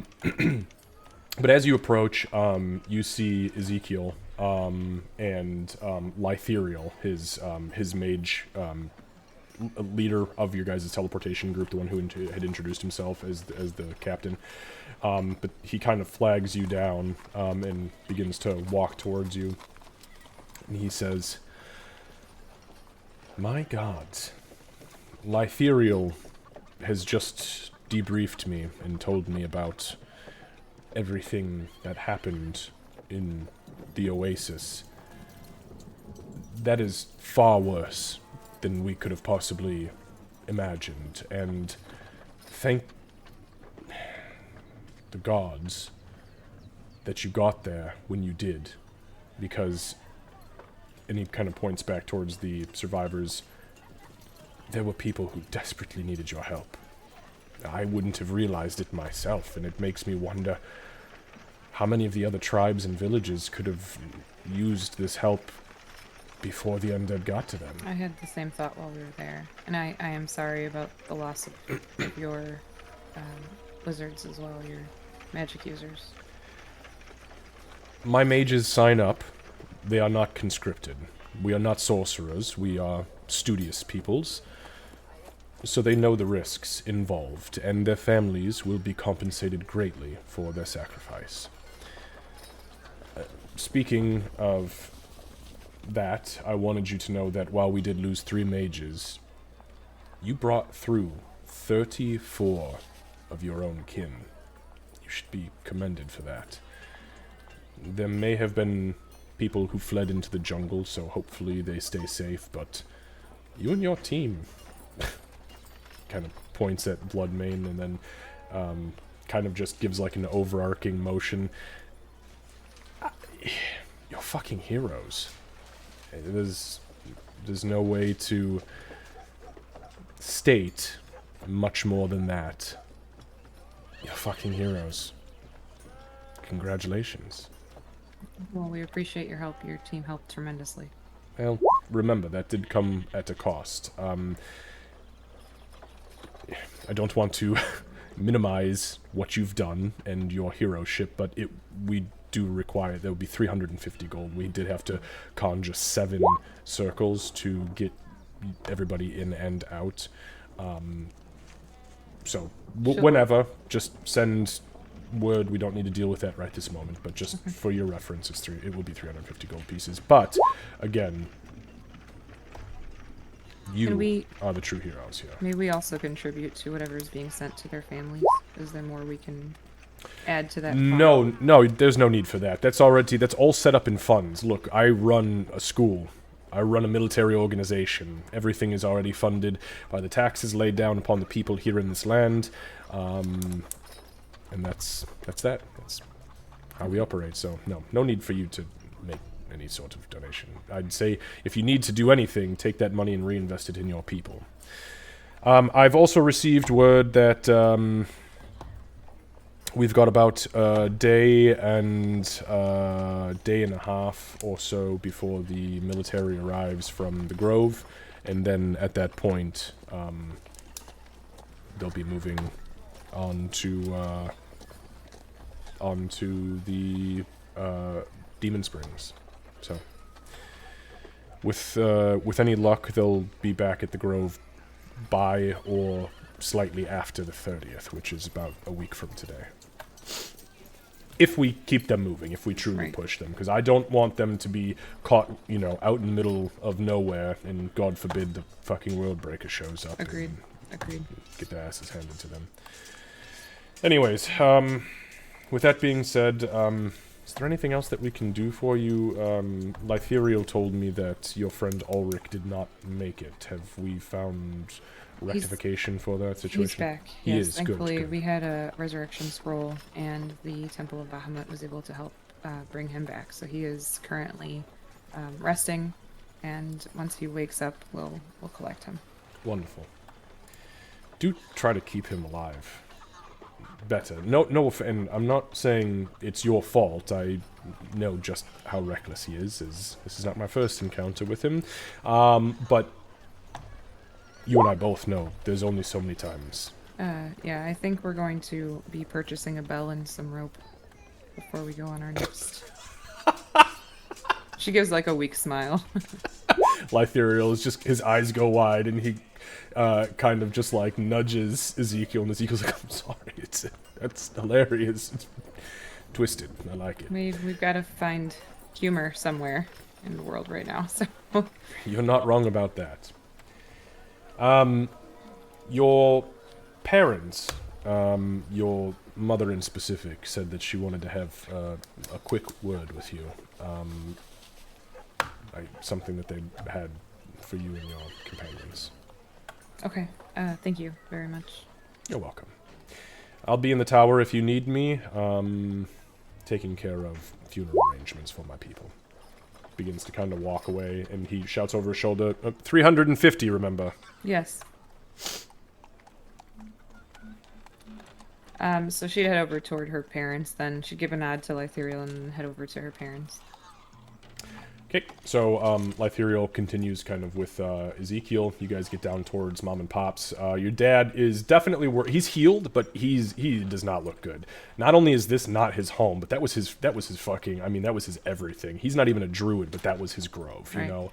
But he's laying down on the litter, which is stretched out between two large crates, kind of like a makeshift hammock. And your mother is sitting on a wooden stump. There's a couple of the villagers kind of around. These are people who are like attendees to your dad's work in the church. And your mother looks up to you and she says, I cannot believe you came for us. You stupid girl.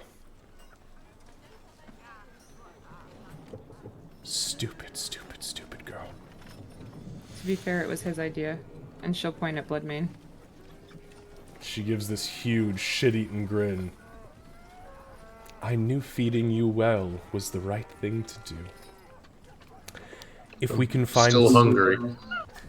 Well, on that note, if we can find some river eel, I might be able to whip something up. She, looks back at Winnie and she, says, your father doesn't want to talk, I think, right now. He's working through a lot. But she kind of, there's a smaller crate next to her, not obviously the one that he's stretched between, and she opens the top of it and she pulls out a sack and she kind of hands it over to you. She says, this is everything that we were capable of saving from the stores. Once we realized the Worldbreaker was coming, we tried to get everybody's valuables into one location to help quiet down what we knew was going to be raiding. after the World Breaker had left, so we've agreed,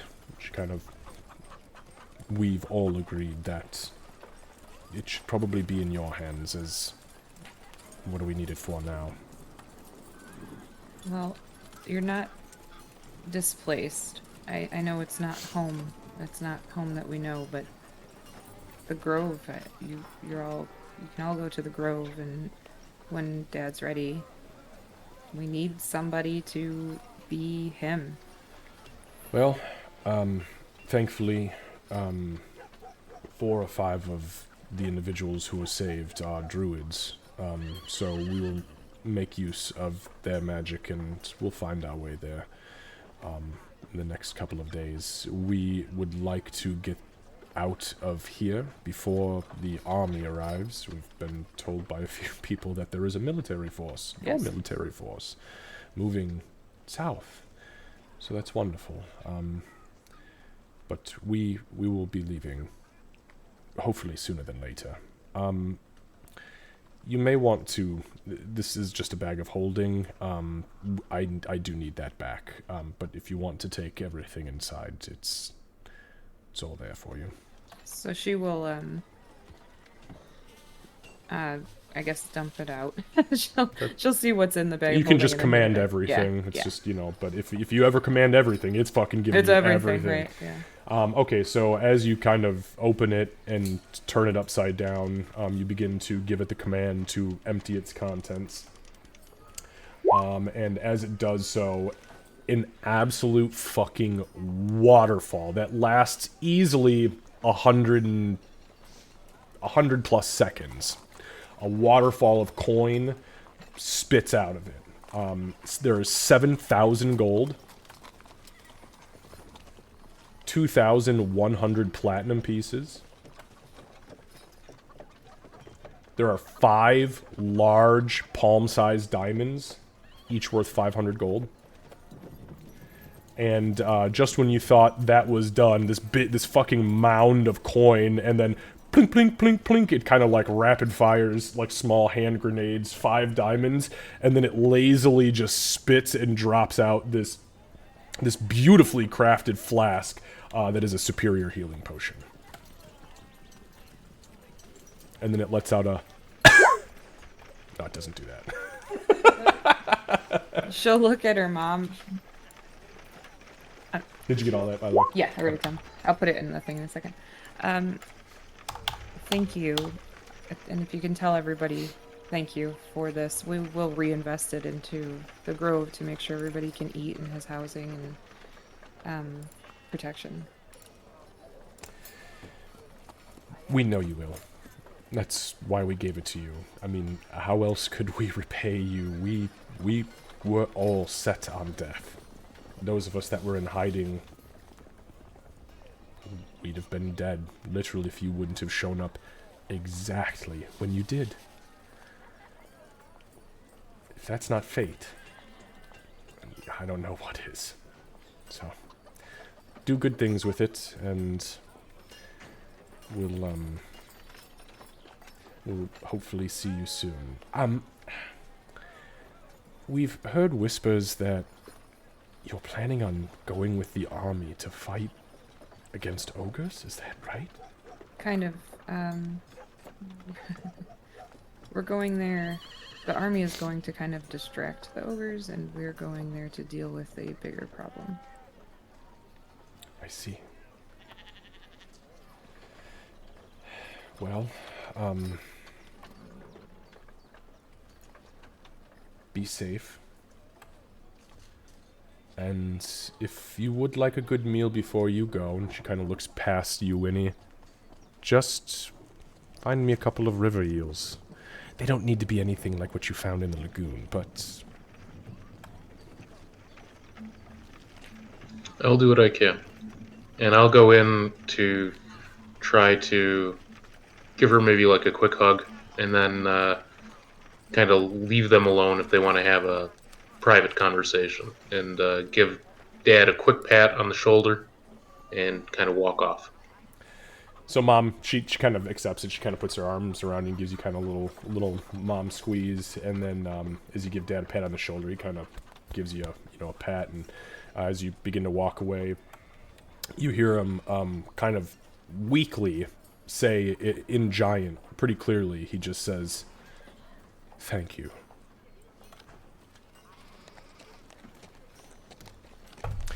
And yeah, when your mom, she takes the bag back. She kind of gives you this. It takes the bag back, puts it in the crate, and watches as you use the coin purse of the pocket plane to kind of Scoop 'em, vacuum yeah. up. Yeah, just fucking Yeah. vacuum up like. Just flip it on. Okay, so Yeah, she would give her a hug too. After everything was all cleaned up, give her a hug, thank her again, and tell her just stay safe. And again, when he's ready, we do need him. We need him. I understand. He does too. You've got to understand that He just I'll- loves everything. although he was not brought into the fold of existence as a shepherd, like his father before him, he did shepherd for an entire population of people. And now all that remains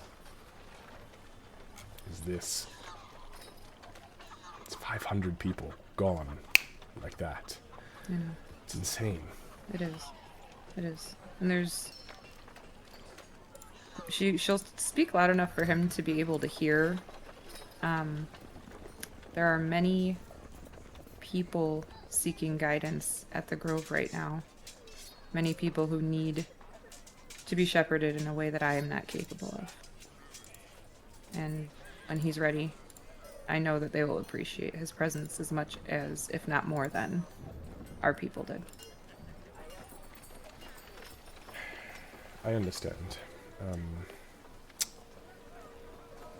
And when he comes to, I will make sure that he comes and has a conversation with you as best as he can.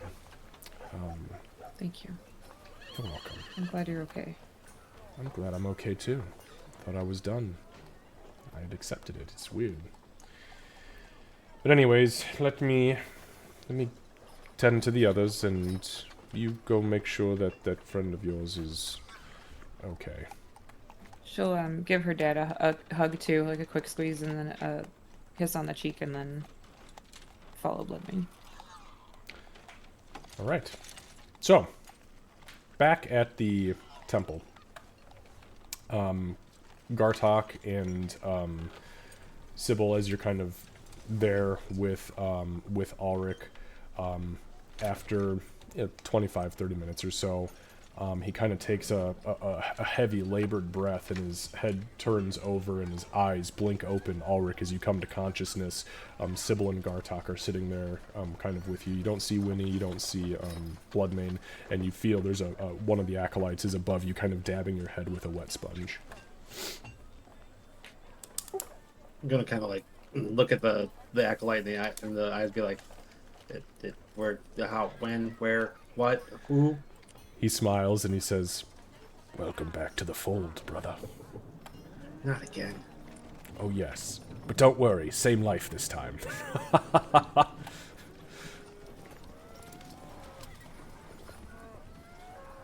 He says, "But don't thank me, or the priest who performed the resurrection. You thank your friends. They are something special. Also, you looked like shit when you came in. Try not to get killed by undead." Yeah, I've got a healthy fear of the color purple at this point in time. And clouds combined together, not a great thing. No, definitely not. Right, well, He'll sit up and kind of like do the whole like stretch, like up, feel like I've been dead. Oh wait, I was.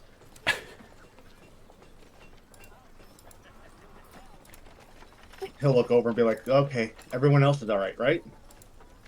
It's not just the three of us that made it back." Gardock would kind of just stretch out his hand and for like a good berry. And he'll eat it. It feels like he's famished. It's good. Yeah. It's alright. Yeah, it's alright. I'm sorry, that will never get old. Sybil is not laughing at the good berry thing. She just they're handling Wendy's with her family right now. Good. Emig's with her.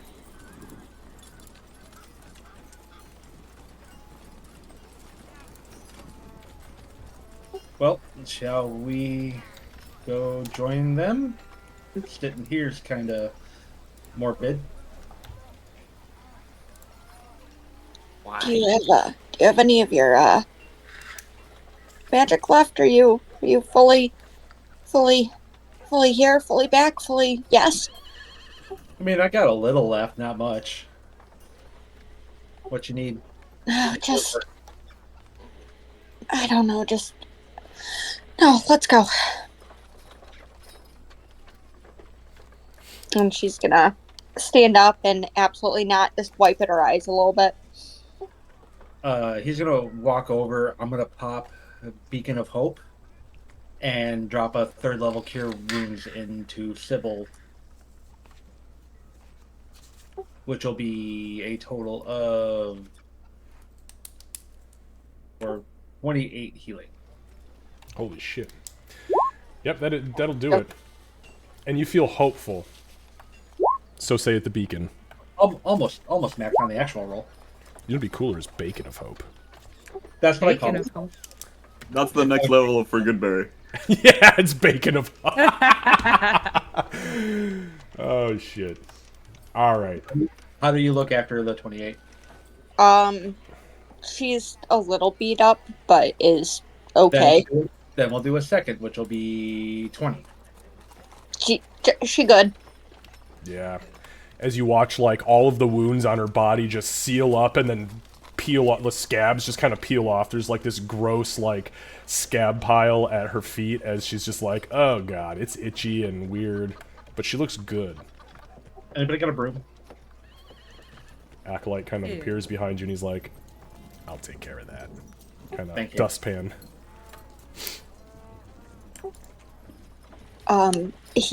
Resurrection, Ulrich's not at just like 1 hit point. Like Ulrich's healed, right?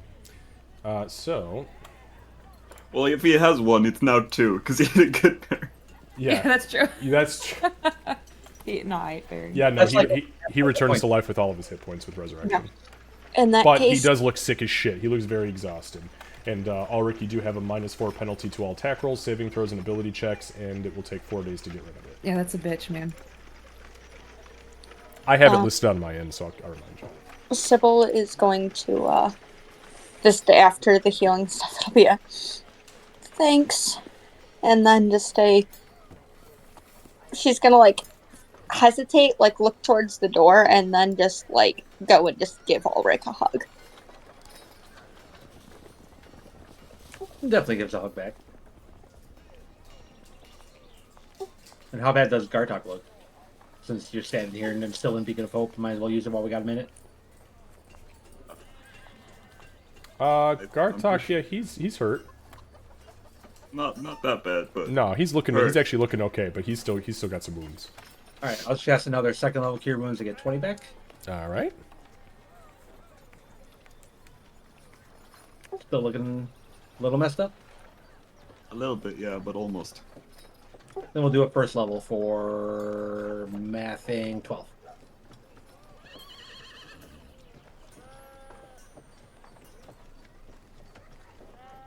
Good enough. Okay. All right. Then I'll take just a few seconds, bow my head in the temple, thank Bahamut for bringing me back, or helping me get back, and also do a quick little one to Obahai for also helping, and then I will walk on out. Okay. Well, hope we walk on out, and I'm just not leaving everyone behind. Thanks for the res. Bye, bitches. I think that as we're walking too, just on the note, thinking about healing, as we're walking, if Emig looks like he's injured even a little bit, Winnie would heal him. Okay. As we're going into the evening, we'll just say for the sake of brevity that you guys are healing up. Yeah. And you will be healed up. There are plenty of other priests and stuff around at this juncture. So, what we'll do, you guys, we'll say again for the sake of brevity, you meet back. We'll say at the base of the temple stairs. That's about that time frame. And then we'll go ahead, since it's just about noon. We'll take 10 and we'll go grab food. Bathroom breaks, whatever you guys got to do. And yeah, we'll just come right back to it and pick up here. I have a question. Yeah. And I should have clarified at the beginning. Sorry, I forgot that at some point my max HP was brought down to 56. Is it still like that? It is. Thank Yeah, you. and I will let you know when that changes. Perfect. I just wanted to make sure because I'm going to change it on my little thing on here.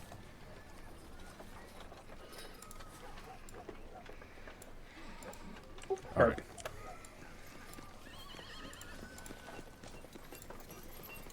All right, we're gonna leave that up on screen so anybody popping in knows that we're taking a break. And guys, we'll be back at like 10 after. Oakley dokley. Okie dokie. I'll have to go walk the dog in the rain. That does not sound like fun. Yeah, well, gotta get it done.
Alright, chat. How we doing, guys? I am back. How are we doing? Who we got hanging out today? As everybody's getting themselves back in place. Holy shit, the bots are everywhere. Commander Root asked to do it, Duncan. Commander Root? Yeah, it's a bot that you banned, or Yeah. it's a lurking bot. They sent a message and was like, hey, I just lurked, can you let me back in? Like, what do you do? What even are you? Purpose. Why does that happen? Good lord, man.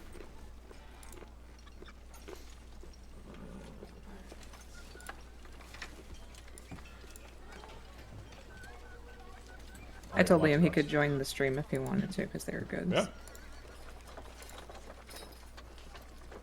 He's good. Alright.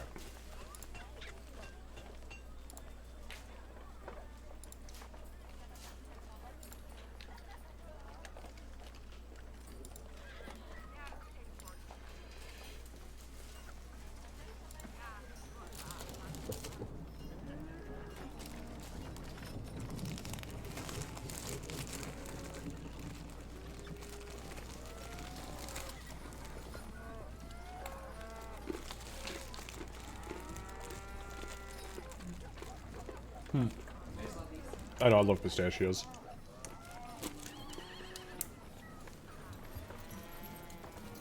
Alright.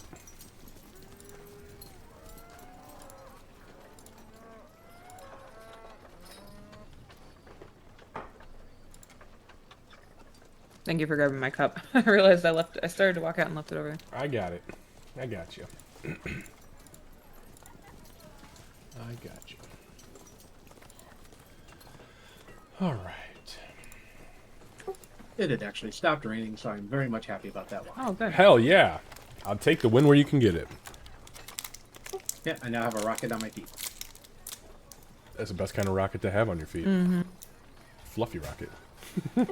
He's so much less of a sausage now. It's kind of funny. Is he? How's he doing? Probably lost like 20 or 30 pounds. Holy shit. shit. Nice.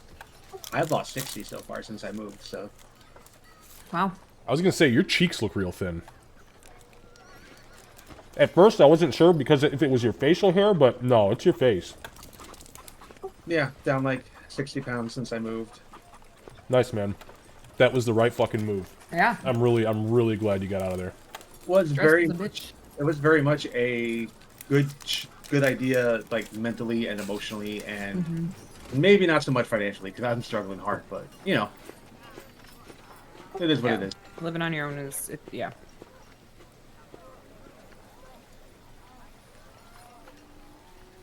I will admit though, I have found a little bit of reprieve with the whole doing the donating plasma stuff.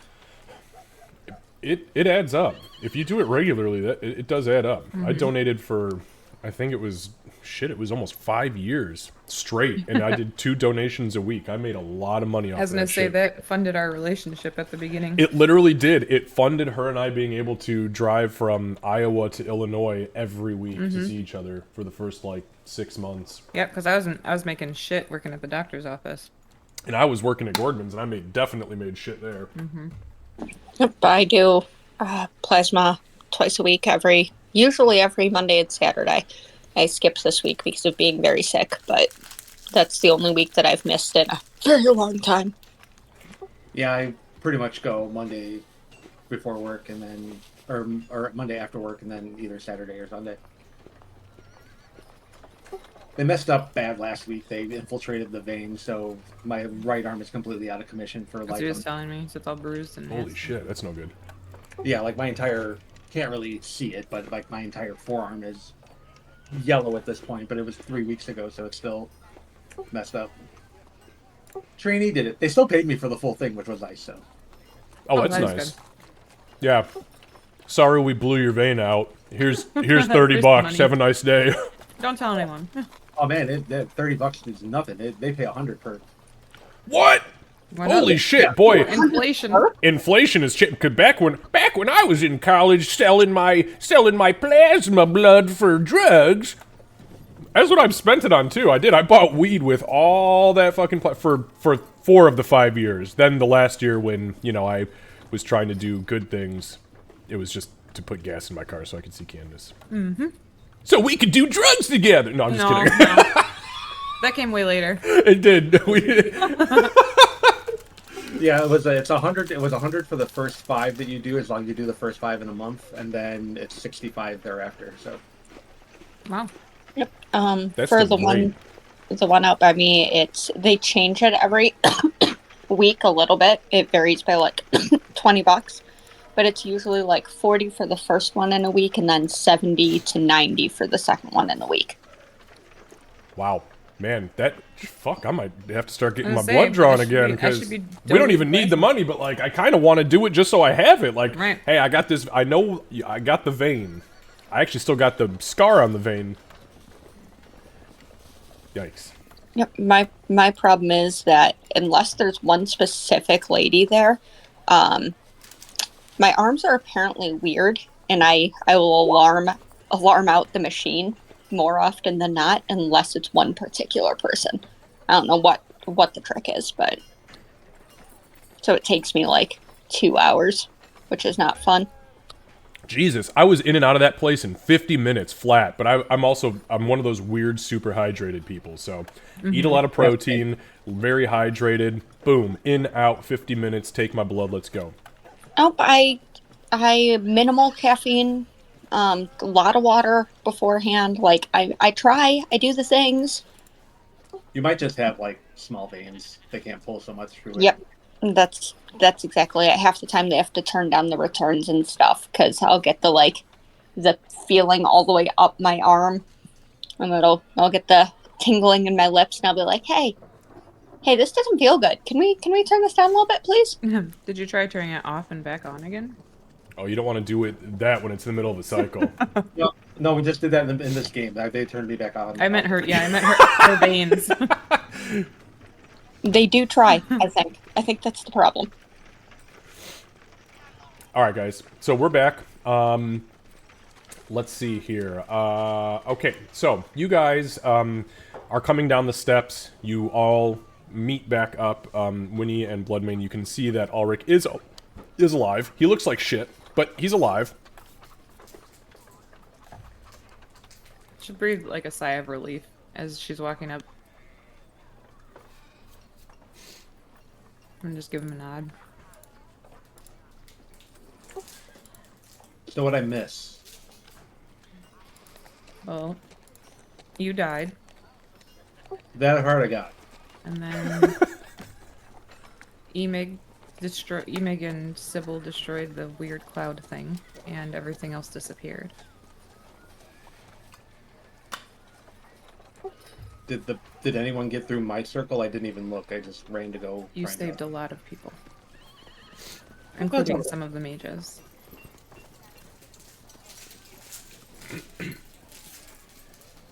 And I'll be all that's what we're here for, as long as people make it out alive. We did end up using the Scroll of Resurrection, but honestly, we bought it in case something happened to you. Yeah, We just need to make sure we replace that, and then don't need it. I've been instructed by several people already to stop letting you die. Yeah, it's not like you let me die. Oh, I know. I'm a shepherd, so I need to shepherd you out of the way of throwing yourself at being dead.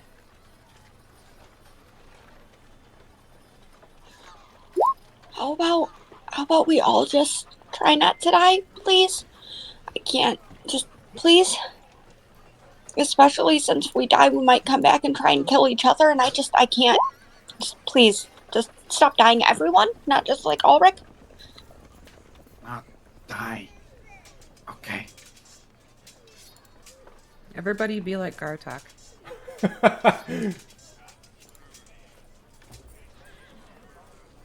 Bloodmane think just we like died. takes a chunk out of fucking Winnie's shoulder. He just bites her. Again. No, he lifts off. He just lifts up an arm that he found from the village. Yeah, don't do that.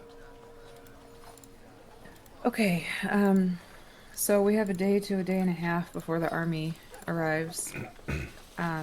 Everybody we just saved is gonna head to the Grove. And, we saved 34 people. while it is terrible that we lost mages, there were only 3 that were lost. And they know what they're getting into, so. We're going to need to restock. We should probably also head back to the Grove when we can. Healing potions, scrolls of resurrection, what have you. We'll need everything. Agreed. I know you're worried about me just wandering off, but if we don't need to do anything before the army comes, I think I need some time to be able to just think and just not fight for a little bit before we go and fight. I mean, I feel like I could sleep for days, so I get that. Before I forget, they did, my people, the villagers who were saved, did give us money and diamonds, and she'll hand at least 2 of the 500 gold diamonds. Like, she'll just kind of offer them to Ulrich. I don't know how many you want to carry on you, but there are 5 palm-sized diamonds, and then we did receive 1 potion as well. Just real quick, just so you guys know, Ulrich, Winnie, Bloodmane, and Sybil, you all need to refresh your character sheets really quick. Nobody had their encumbrance set to the variant that we used. I just reset everybody's. Gartok, you were already set there, so you're fine. But Thank just you. give it a refresh so that it loads. Okay, sorry. Go ahead. They did donate a bunch of money and some items to us, so we have a superior healing potion. I know we were going to buy potions. She'll look over at Emig. Do you have any left? Yes, I have 1. Just 1 normal potion healing. Okay. She'll hand over the superior to him. I feel like you'd get the most use out of this, and we can make sure everybody else is stocked up as well.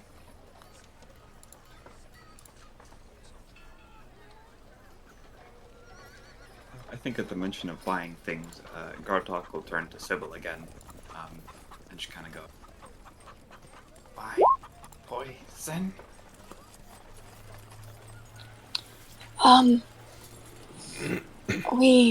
If we have time in the grove, we might be able to make some. But, I don't... Yeah, we can look. He's gonna look happy and his tail's gonna start wagging. He's our little puppy.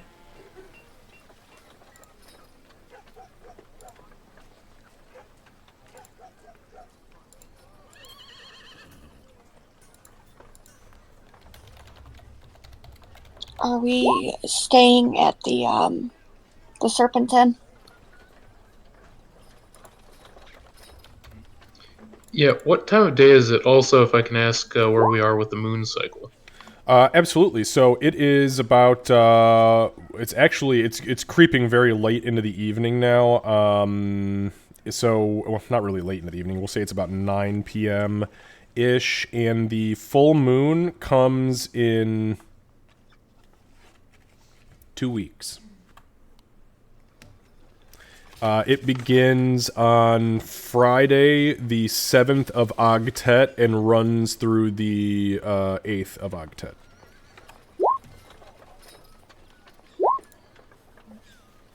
All right. I'm going to go to the tower while everybody else might be going back to the inn. I'm just going to make a quick trip over there to see if Ezekiel or his second command is over there. Okay. Give me 1 sec.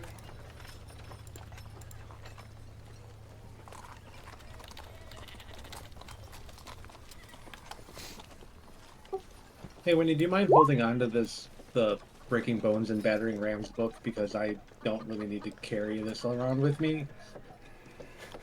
Sure. I think it might be bad luck at this point. That's what it is. Yeah. It has nothing to do with you jumping off cliffs. Yeah. Well, that's how he was breaking his bones. He was trying to figure out the battering rams thing, but Okay, so just how do you have it entered in the system? It's breaking bones, battering rams, 5 pounds. Kind of. That's social utility written in Draconic.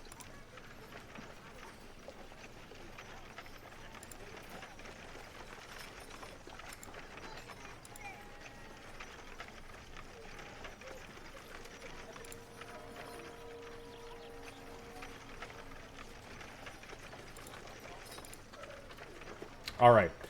So, Bloodmane, you head over towards Ezekiel's tower. Easy enough.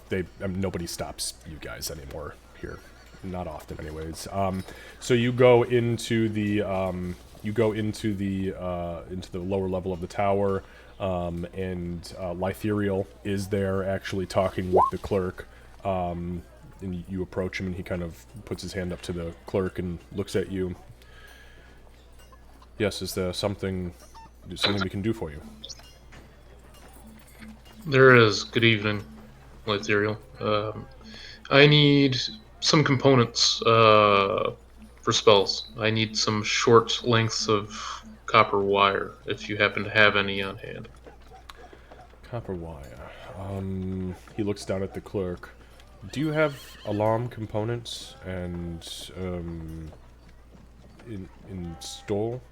The clerk kind of pulls a small book out, opens it, kind of runs his finger down the page, and he says, "We've got spools. Would you like a spool?" Sure. Yeah, I can divide those up as I need. That would be very helpful, thank you. Perfect. Yeah, give me just a moment here. And he kind of slaps the desk, and he says, "And the next time I catch you peeping, I'll break your fucking fingers." And he turns and he walks towards a room that is kind of that materializes as he approaches it. So he kind of like walks towards a stone wall, and you see a doorway kind of shimmer. He puts his hand in the center, and there's like this kind of pulse of purple energy. It opens. He steps inside, and you can see clear as day. It's a fucking storeroom. It is stocked. I mean, floor to ceiling with just shelves of shit. He returns a minute later, and he's holding literally just a spool of copper wire. And he hands it to you so you can take, we'll say it's 60 feet of thin copper wire. Alright, what are we looking at for weight for something like that? Oh, that's a tough one. Give me a second.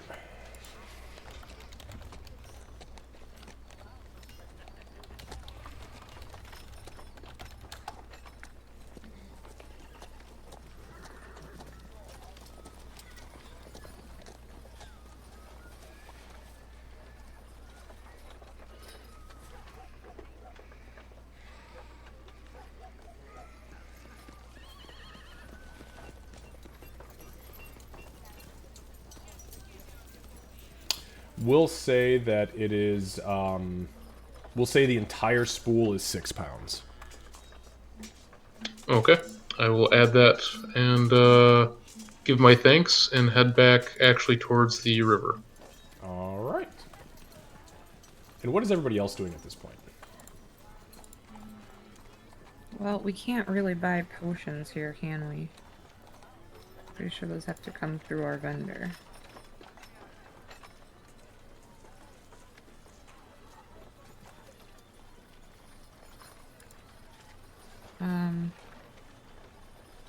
You guys haven't talked to him in a while.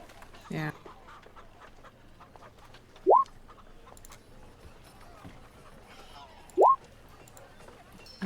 Okay, so I guess maybe we should just make sure that we have a room to stay in.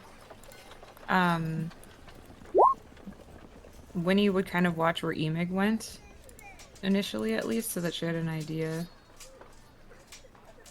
Why don't we try to find a place to stay for tonight, and then, I don't know, we've got to figure out how we're gonna buy more potions without breaking our contract. If we're gonna be at the inn, do you mind if I step away for a little Are you bit? gonna step back? Yeah. Yeah. She kind of gestures south and west a little bit. There's some trees over by the hills. I was gonna just sit for a little bit away from the people and just kind of take some time. Winnie's eyes narrow a little bit. If hunt something, give peace, okay? No, no hunting, just thinking. Thinking too much. Bad. Yeah, well, I can't get my mind to shut up for 5 minutes, so I figure I better listen to what it's got to say. Is it saying anything disturbing? Well, I mean, I'm replaying the images of what just happened and thinking about the World Breaker and the hags and yeah, it's a lot of disturbing, but it's not anything but my own brain. So, Okay. So I believe that everybody deserves a second chance. So, since I have the weapon that you used last time safely away from you, go for it. But if you... do you want to hold on to my other ones? Would that make you? No, I don't want you to be weaponless. I think she'll be alright. Then I'll meet you back at the inn then. Okay. And like I said, I'm just planning on being over there. I won't go any further than that first um hill line or past the tower if I wander along the river. Okay. Just be safe. She just kind of shrugs a little bit and just starts heading south. Okay. Have fun. All right, so Bloodmane's going down by the river to pray, and Sybil is going. Well, we'll see what the fuck happens there. Ulrich, Winnie, and Gartok, what are you guys doing? So I Honestly, think... oh, go ahead. Okay. So Winnie's narrowed glaze, or gaze, not glaze, would turn over to... I was going to say glare at the same time. Would turn over to Ulrich. I didn't want to leave her weaponless, but now I'm second guessing if I should have taken her weapons. Chill. Fine. I think she'll be okay. I'm not worried about her. I'm worried about tiny animals. Best Said soup. that is fair, but we have to let her do her thing. She's got a lot to work through. I'm trying to help, but some of it is going to be a self-guided journey, and if it's a step she needs to take, we need to let her take the step. If she falls, we either help pick her back up and put her back on the path, or if she falls too far, we do our best to bring her back. If she falls too far, there's a third option, but Yeah, well, I'd prefer not to go that route, and I don't want to let her go down that road if we can help it. The problem with needing to guide somebody is they have to want guidance. I believe she does. You're the only one that can get through to her, so stop dying. Yeah, I'm getting that.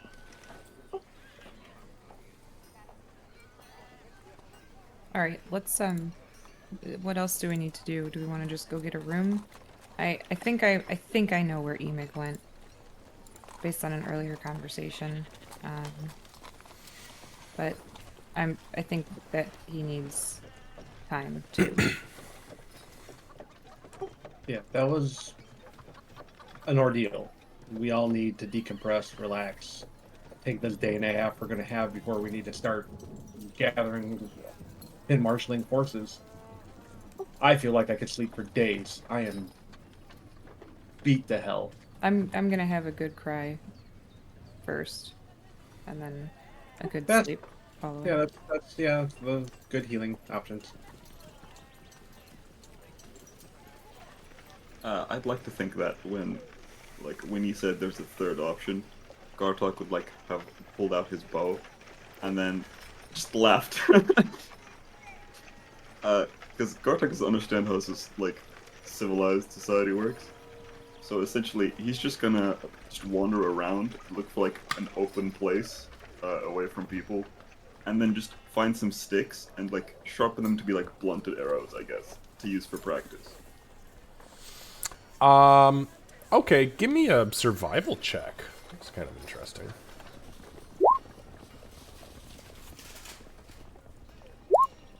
Holy shit, nat 20. Okay, you do just that. More than just finding some sticks, you carve those bitches down, you whittle, and you whittle fast. And you make,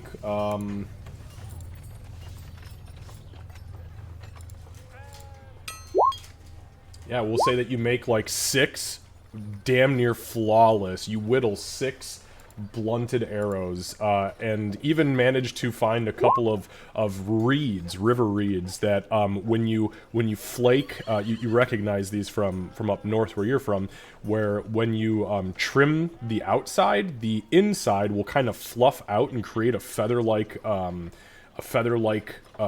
effect, and you actually manage to get fletching on these and everything. So yeah, pretty impressive. Yeah, and then he's just gonna, I guess, practice his hunting for battle tomorrow. Okay. All right. So Ulrich, what are you doing? I want to sleep. Okay, that's a pretty good thing to do. All right. And where are you gonna go to sleep? You gonna go back to the temple, or are you gonna go to the lavish serpent? I think he'll actually want to sleep in the temple for tonight. Okay. They absolutely welcome you in, and you're taken down into kind of like an antechamber. That's pretty modest. Obviously, there's a lot of insignia, like dragon insignia. Everything is pretty much emblazoned with platinum of some sort. And they get you into a bed. They bring you a hot meal, and they kind of just tend to you because obviously you're still pretty fucking sickly. Yeah, I'll definitely make sure I'll let everyone know where I'm going to stay instead of just wandering off. Thank. All right, so as Winnie is getting ready to walk over towards the river, Ulrika informs her of what will be happening. Gartok is down creating and carving his arrows. Bloodmane, you have just gotten to the river. What are you doing? Well, it's a good time of night to decompress and maybe try to catch an eel or two. So my plan was to fish for a little bit and then try to grab some sleep. Okay. Yeah, go ahead and give me a survival check.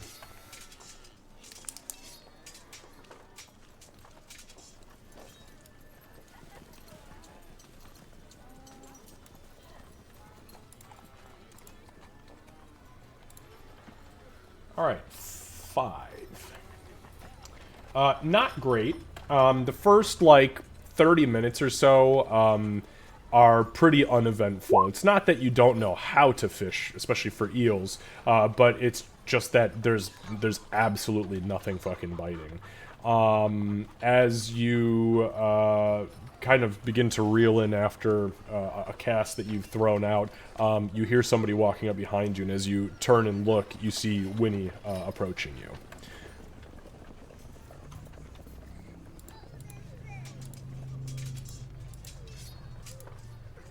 She walks up, she'll just kind of like nod and not say anything, and then sit down facing the river. She's gonna pull her knees to her chest and just watch you fish or hang out. I'll smile and recast.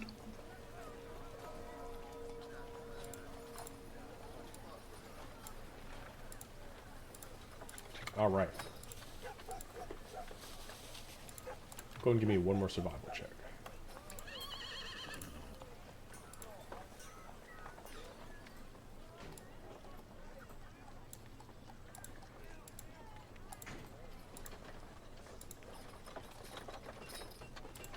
All right, a 20. Not bad. Okay, so this time, as if she was some sort of good luck charm in life, you cast out again, and this time you're kind of you go away from like the normal spot that you would find eels, which is kind of tucked inside of like the reeds and in the river fauna, flora, and you kind of are like, you know what, fuck it, we'll just go out here, we'll cast dead center and see what we can find, and sure as shit, bloop, the line hits, sinks, and as you begin to kind of tug and reel in, there is a massive pull, and you start to yank back on that bitch. And as you do so, you fish up what is a pretty gigantic male river eel, good 4.5 feet long. Huge bad boy, and he was sitting right dead center at the bottom of the river. And as you pull him up, it is easy breezy. Give him a good old crack on the head so he doesn't zap the shit out of you, and you done it. I'll look at Winnie and Giant. We'll say, breakfast. She kind of like laughs and then looks grossed out and then nods. I'm glad your parents are here. I'm glad they're okay. Me too. She'll be pleased at your catch. Well, even if she doesn't share, I think they could use a good meal too. Thank you for encouraging me to go. I almost didn't because it felt very selfish to put everybody in that danger. I think the rewards that we will reap from that adventure will pay off for the risks. But I need to do better, too, with Ulrich. I take that weight upon my shoulders personally. I do as well. He has his own mind, but he tends not to use it, it seems. He is absolutely selfless. He's touched by the gods to be this way. Right. I don't think it's a flaw. I think it's a feature, characteristic. Sure. It's not a bad thing that he wants to help. I think it's a matter of us making sure he understands how important he is. I think that's his flaw. He doesn't fully understand the depth of his importance, not only in our mission, but in the world as a whole. He may not. And that's also okay. But it is our duty as his family to make sure that that is not an issue in the future, as much as we can. And that's what I intend on doing. I will also make sure that when I am committing spells to memory, I have things that could help with keeping him safe, in addition to the guardians that I can summon, so that way it's just a lesser chance that he'll be hurt or lost. You summoned a hell of a lot of guardians. I do remember that. I did, twice. Very impressive. King of the Druids.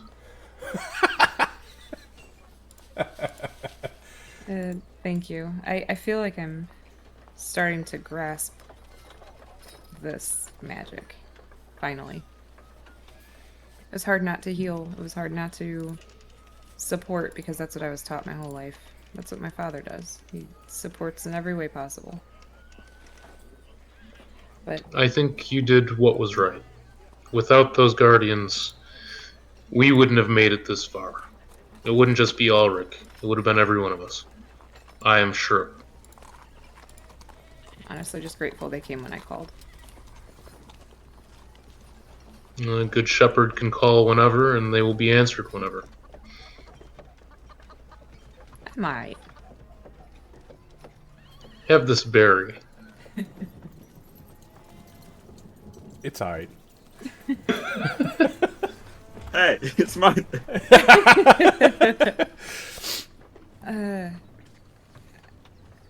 We still need to see your family. I know they wouldn't have just stayed and allowed themselves to be overtaken. So I don't know if there's a way for us to communicate with them. But having them on our side at the very least would be incredibly helpful. Having the Armada at our backs would certainly be a boon. But I'm sure they're fine. They're on the water where they belong. We'll get there. We have to prioritize and be strategic, yeah, about things. But if you take the personal part out of it, it makes a lot of sense. It does. We could use that. We can use pirates, even if we can get to that point. I think. Yeah, I think having a common enemy will help with bringing them on board at some point. They just have to feel threatened enough to feel the need to join us. Death is the enemy of all. Well, I suppose I'll drop this off. Your mom might be asleep, but I'll drop it off, and I think I'll sleep out here by the river tonight. I like the water. If it wasn't so busy here, I feel like being outside would be good. Maybe I'll see. I'll make sure we have a room, but maybe once Sybil gets back from decompressing, I will. Big air quotes. I will sleep wherever the survivors are sleeping. That's a good thought, a good plan.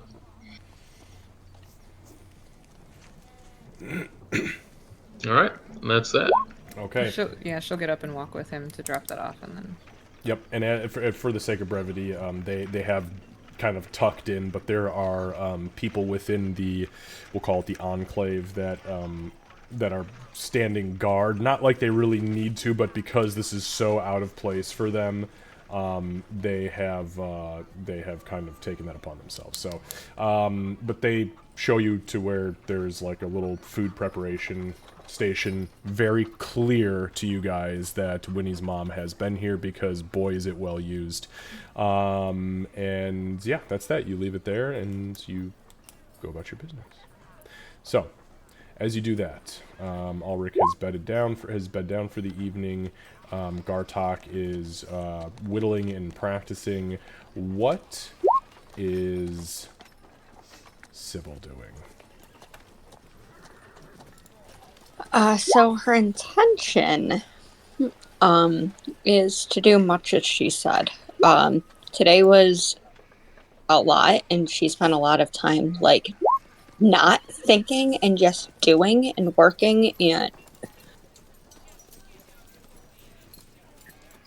Sorry, 1 second.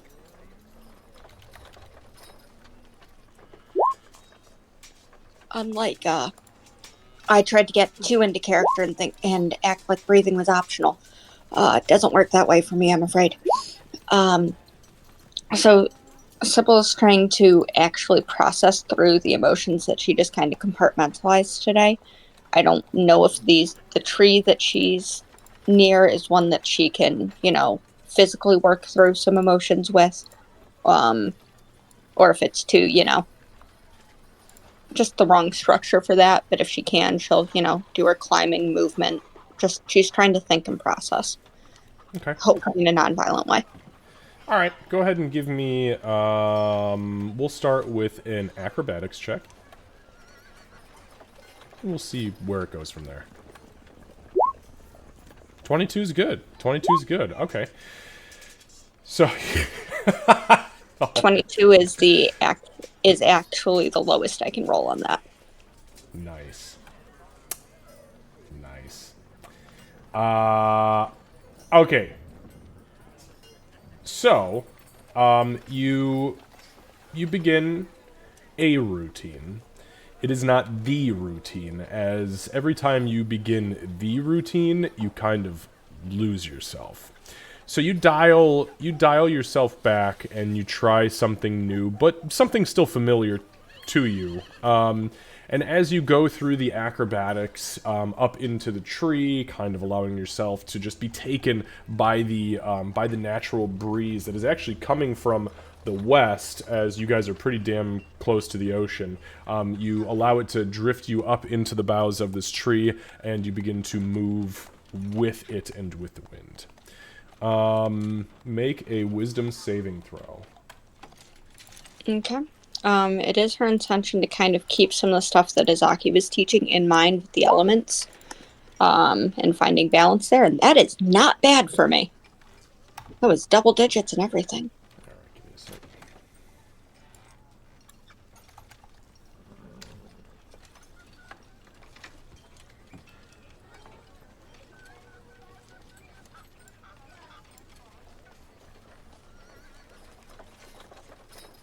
I have this internal monologue of please don't kill any monkeys, please don't kill any monkeys, just repeating.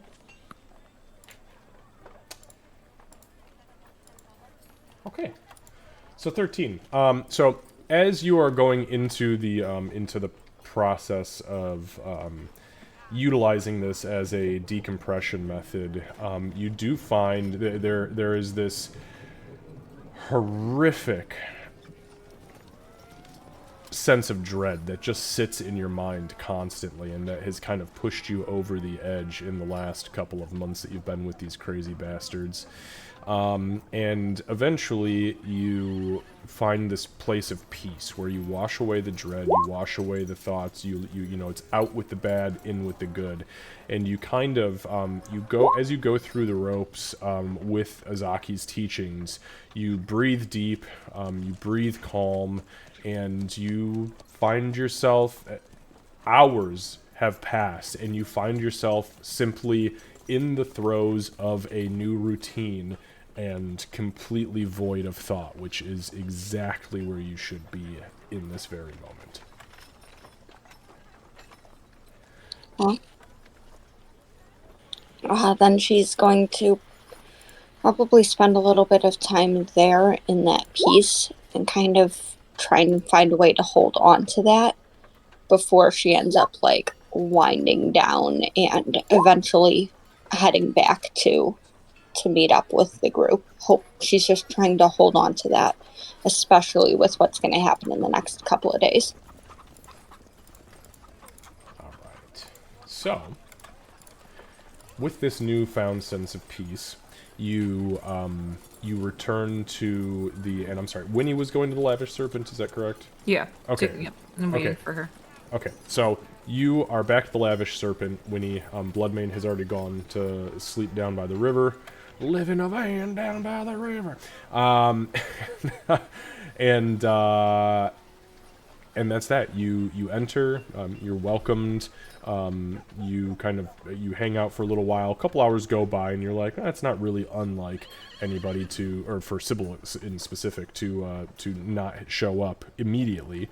But about 11:30 or so, midnight, it's starting to get tired, and the door opens, and in comes Sybil. She's immediately gonna, as silly as it sounds, just look and see if there are any signs of blood or even a struggle. She hasn't cleaned up, so she's still covered in it. She is covered in it for sure. As far as like, is that her blood or somebody else's? It could be hers, but her flesh is flawless. Okay. She'll just kind of give a nod.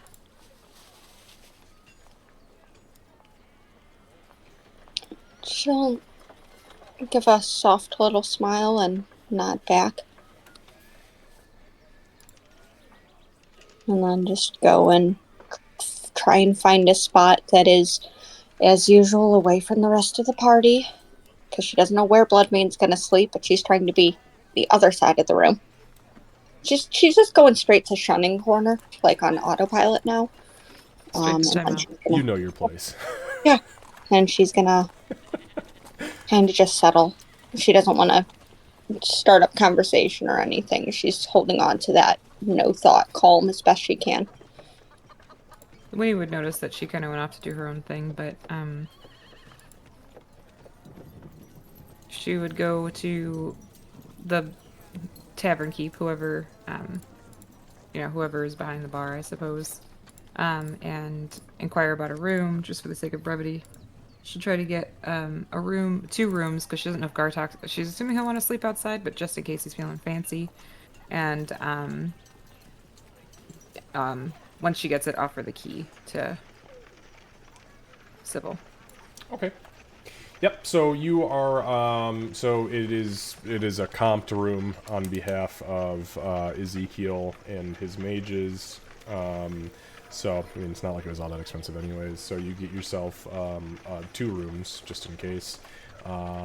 Get yourself situated, and Yeah, so I'll walk over to Sybil, and I'll hand over both keys. I'll say, one's for you, one's for Gartok if he shows up. Yumeg is sleeping by the river, and Ulrich wanted to be in the temple. I'm going to go take watch for my people. I'll I'll give this to Gartok if I see him. Do you want company? Or If you'd like to, sure. It seemed like maybe you needed a minute, so. I just want to help if I can. Okay. She'll kind of just stand and wait. She didn't really set anything down, so she'll head out with Winnie then, apparently. Okay. There is a brief look back at the bed, but then she goes with Winnie. all right. At this point, Gartok, what are you doing? It is very, very late in the evening. Yeah, so I think Gartok would want to sleep, and because, like, just traveling in a group is better and safer, he would probably want to be with everyone else. The problem is, he doesn't know where this inn is, because we spent the first night in the tower. That is true, and this is your first time here. So, okay, Gartok, make... Oh, God, I hate to even say this. Make an intelligence check. We know it's not your strong suit. God damn! Oh, no! A 0? Literally the worst thing you could have done.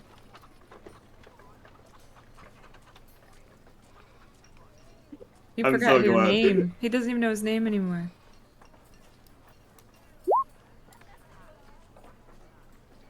Well, yeah, big thinking bad. Why do you think I got a 0?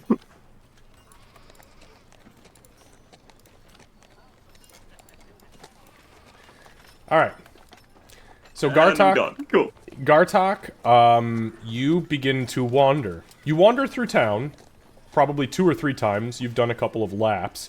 And then you're like, so confused by what... First of all, what the fuck is a tavern even? Because that's new. You don't have taverns in your fucking tribal homeland. You've never been to civilization before, not like this. So you just find the nearest body of water as a normal lizard person would, and you submerge yourself comfortably. You don't sleep, but you wait, because that's what you do. If you're lost, you find the nearest body of water, and you wait. That way you've got food, you've got your water, you've got a good place to sleep, hide. It's great. I'll come back to you. Time. So, Sybil and Winnie, you get to the spot where Gartok was firing the arrows, and you find like a half a dozen completely busted and shattered arrows with no heads on them, and a couple of gourds that have been so mangled by arrow fire that they're pretty much unrecognizable except for their color. It looks like mash. And there's no Gartok. Okay.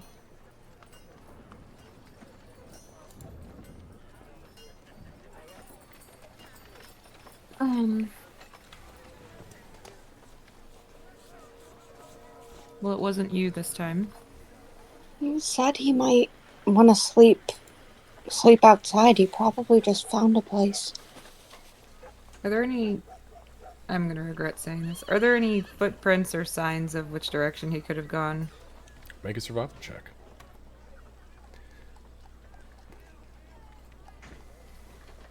Oh, that was almost a nat 20. So you can see he's got a pretty specific footprint, and a lot of people in this place don't have footprint. There are handfuls of Dragonborn, and even they are civilized enough to put on some fucking boots. This guy, however, a little bit different. You do find his footprints, and you begin to follow them. Another hour and a half goes by, and you have walked circles around this fucking city 3 times. And at 2 different junctures, do those footprints lead right up to the fucking tavern, but by a window. There's some shuffling, and then you see prints where knees were, as if he was peeking in the windows. And then the footprints go back down, and eventually lead you to the bank of the river up here.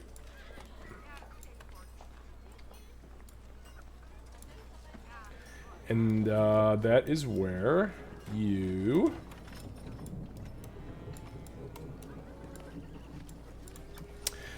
You approach the river, and Gartok, you've been laying here now. It's been fucking hours. But you're not going to sleep, because you know that this is what you do. You go to your body of water, you wait, and somebody will come for you.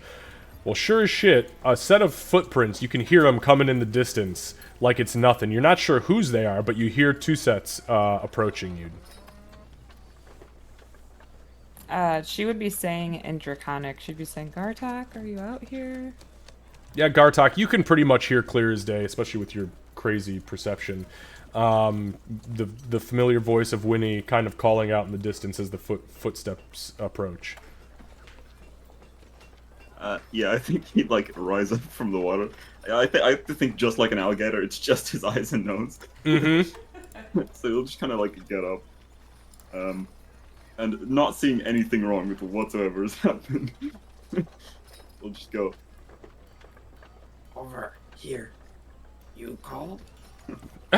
And he's just in the middle of the fucking river, just standing there. She lets out a sigh like a very tired parent. Yes. Do you want to stay there, or would you like to come stay with us? In group.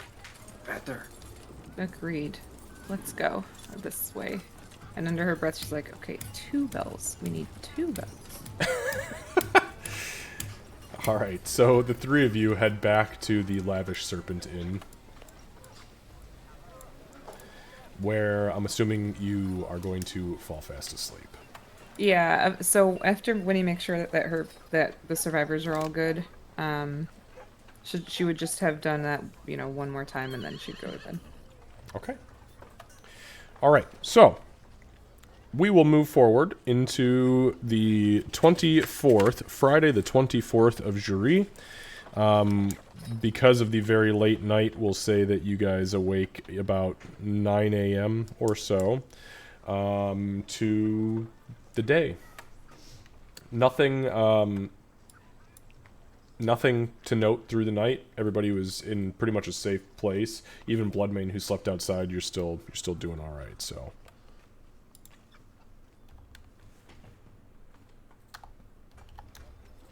all right. So, what would you guys like to do? Well, Winnie would know that Bloodmane was going to sleep by the river, so she'd probably get up, get her stuff together, and let the rest of the party know, hey, I'm gonna go grab him. Okay. As you begin to make your way that direction, as I'm pretty sure Bloodmane is a very early riser, you move through the encampment where the survivors are, and you see Bloodmane sitting in the encampment with a very large soup bowl in his hand, and a almost as if it was carved overnight, a big fat wonton soup spoon, chomping away at what is very clearly some sort of eel stew. She'd actually have kind of a similar look to what I just said. She'll have like a kind of a smirk, look around for her mom, who I assume is cooking and serving. She is. And then head over to where Emig is. Your mother is phenomenal. You have to try this. No, you enjoy my share. Thank you, though. I gotta get a bowl for Gartok. Yeah, He's gonna love it. we definitely do need to do that for him. Yes. He got lost last night, by the way. We're gonna have to. How did we adopt 3 like people who needed adopting? I feel like we are shepherding. I feel like we are shepherding. I'm mostly just killing, but I don't feel like Gartok is the kind of creature to get lost. Maybe he lost bearings, but not on where he was exactly. Where was he? He was underneath the water in the river on the other side of town, and it took me like an hour and a half to find him. Sounds safe.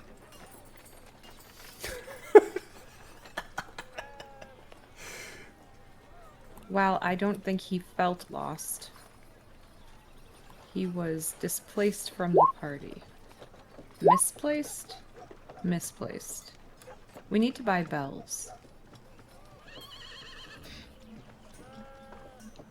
I'm not disagreeing with you. 3 of them. Ulrich's good. No. Okay, Ulrich's not good. Where is Ulrich, by the way? I'm He's- saying this through mouthfuls of stew. He slept at the temple last night. Alright, let's get Ulrich and take some of this back to... Did everyone else go to the inn? Yes. Yeah. Let's get Ulrich and bring some of this delicious stew. Gonna look to where your mom is. Wink, nod, wink. And, yeah, let's do it. She just kind of busts up laughing as she continues to soup kitchen these bowls out the door. Winnie would give her like a little pat on the shoulder as she's walking by, and she'll say, see, you just right back to it, Mom. And then go. All right.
All right.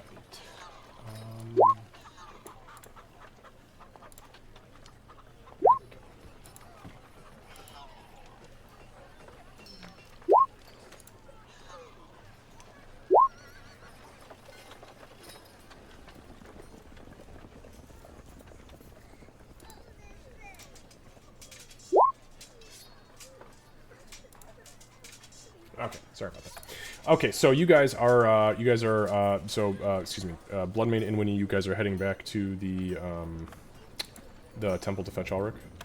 Okay, so you guys go to the temple. Ulrich, you have awoken, gone through your daily prayer. Actually, this is the first time you've been in another temple of Bahamut and have been able to go through like the actual morning ritual process, and it's pretty enlightening. It's interesting to see how they do things differently, like actually in service in temple, as opposed to like on the road and praying the rosary and tossing Hail Mary cure wounds into people so they don't bleed out. And you go through the process. There's a wonderful, enlightening moment near the end where, as you guys are all in unison saying the last couple lines of the prayer, the sun breaks through the mounted holy symbol of Bahamut that's been kind of like strung up in the open archway at the top of the platform, and casts down upon you guys this absolutely gorgeous, divine, physically warm platinum light, as if maybe it was some divine entity who chose that very moment. And that's when Bloodmane and Winnie show up. Whoops, we ruined it. At least we're not lost. That's true. But they show up. You stand. By the way, you're at -3 today instead of the 4. Yeah. And yeah, you guys find yourselves there.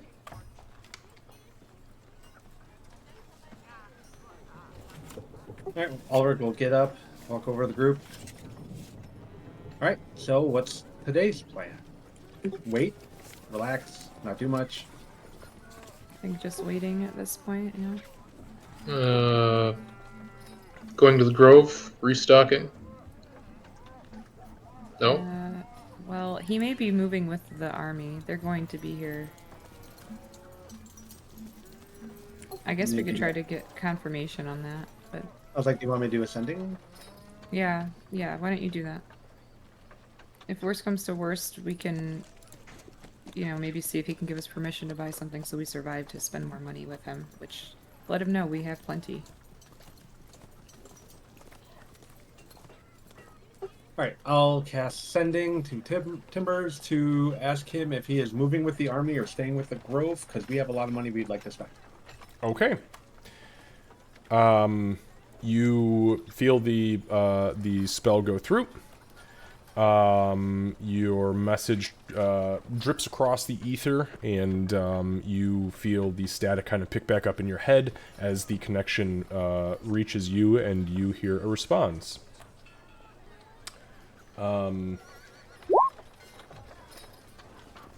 No, Here, hang on one second. Wrong one. There we go. No, of course I'm not traveling with the army. Why would I do that? Ugh! Eating out of tin cups. Absolutely not. Baletta, she deserves more than that.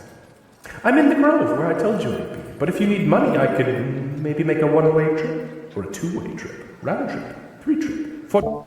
And you feel the spell cut off. Fucking Timbers, man. Yeah, he's at the Grove. He's not... I didn't think he'd be one to rough it. Can he get to us? He said if we had money to spend, he would consider making a two-way trip. We got money. It's just another spell, Isn't but that I just got... a round trip? I'm not pushing it.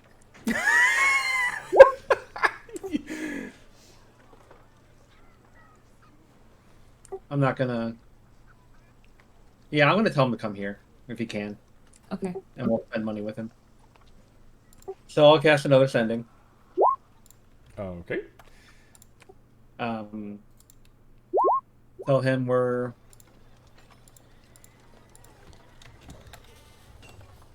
We are at Motionbeak with pockets full of coin and a desperate need for supplies.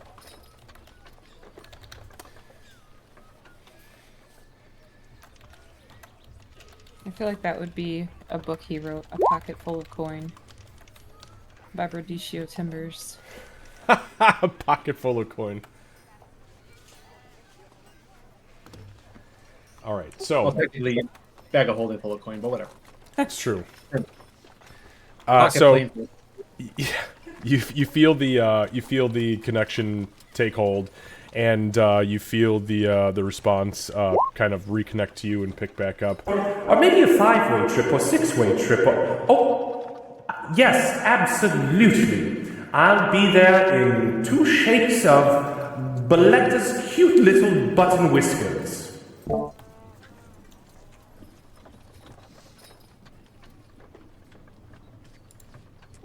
He was still talking from the last message. Oh. Did he say anything? I mean, he said he'd be here in 2 shakes of Boletta's cute little whiskers. Oh, okay. So he'll be here soon. I mean, by now he should have. I mean, by that time frame, he should be here already. He might still be talking to you right now. It's We should go check on the other two. wait. The Sybil came back last night, right? Yes, she came back and we had to search for Gartok, who Oh, hey, that's a new development. wasn't lost, but wasn't found until I found him. And everybody's gonna wear bells now. So And as you guys are talking, there is a pulse of energy underneath underneath your feet. And as you look down, there is a circle quickly manifesting in red runes around where you are. Instinctually, you take a step back and out of the circle, and with a flash of light standing before you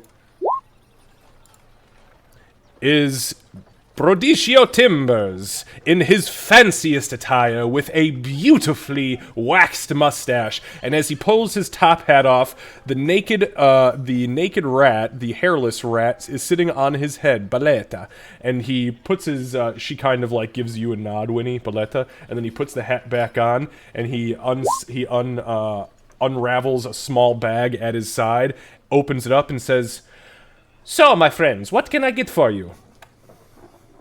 "Oh, wow, this place is nice. Very nice. Better than all the trees. Hey, we should live here from now on. Sorry, business. Good to see you. You look good.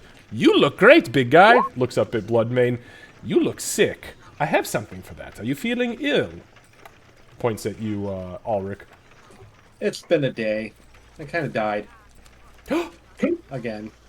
My goodness, I'd call you a liar because you're standing right in front of me, but I know how the fates work, so I won't. And you sold us the scroll we used on me, so... that's true. See? I paid off, didn't I? Oh yes, tenfold, especially in that regard. We do need to purchase another. Just the scroll. Refresh my memory. Oh, which one? Which one? Scroll of Resurrection. Resurrection, huh? Or Revivify. Okay, give me a minute. At this point, he takes his top hat off, and he says, "Paletta, paper." And you see she kind of like digs around in the top of the hat as he's holding it just above his head. And you see Baletta kind of go up into it, and she pulls out this little scroll of paper and kind of like spits it down into his hand. He unfurls it, and he snaps his fingers, and out from one of his rings, this pen, or this quill materializes. And he says, "Okay, Scroll of Resurrection, give me a moment." And you see it start to jot. It's taking a list of things that you guys want. What else?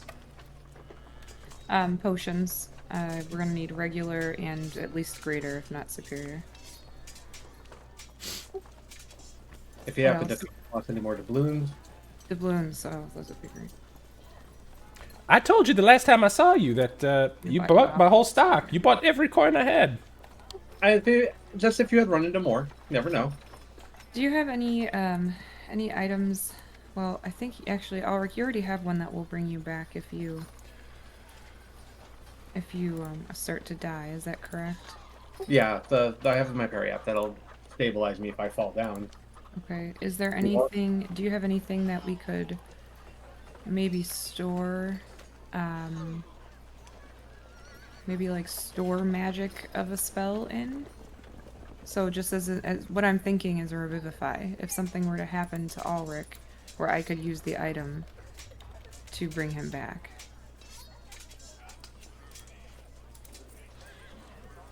Like a scroll? A scroll, an item, whatever you have that works that way. That way we could have, I mean, we'll have the scrolls as well for sure, revivify scrolls, but that way we could even have Ulrich cast into the item and then use it later. You know, I heard about this, there was this magic item I heard about a long time ago. It was called a Nut of Life. You ever hear about that? Acorn. Not familiar. You're the one who told me about it. Oh. You don't happen to have one, do you? No, Yeah. I just like to say nut of life.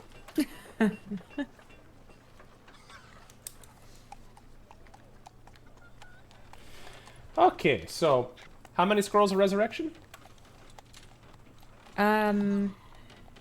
Let's say one for now, but revivify scrolls. How many do you have? I guess we could start there. I've got a couple. Hold on.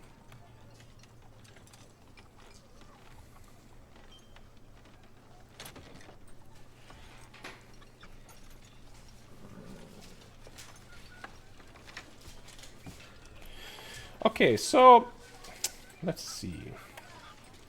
I believe I got I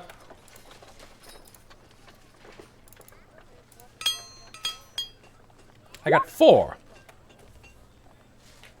Okay, Ulrich, how many scrolls? How many revivify scrolls do you want to have?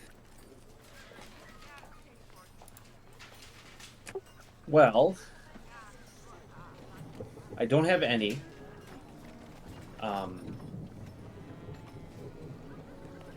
So I would like to have at least one on me just in case. I think you should have one on you too that you can try to use. I know you can't cast it naturally, but worked before.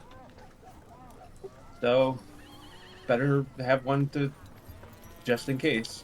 So at least 2. Yeah. How much are they? 500 apiece, but I'll give you my discount at the end based on how much you want to spend. Okay. So we'll start with 2. We may add another. Okie dokie. And then potions. We need healing potions, regular and greater or superior. Maybe one of each. While you guys are talking, I'm gonna quickly do I'm gonna cast sending again. This time to Sybil, letting her know to get Gartok and bring him just outside the temple. We have Timbers here, and we're spending money. So if there's anything they may need, they may want to come over and start looking. Okay. Sybil. There's a voice in her head. Okay. Another one. Yeah. So, I think this actually might be the first time that she's had sending cast them to her. So that's great. I'm assuming it's pretty recognizable as what it is, though. Yeah, I mean, like it's like you don't have a choice that it's happening, but yeah, there's this static that kind of materializes in your brain, and then you hear an echoey version of Ulrich's voice kind of calling out to you, and then you feel a line stay open, allowing you to respond. Okay. So, first it's the, oh shit! Yeah. Assuming you're not a hallucination, we can start going in that direction.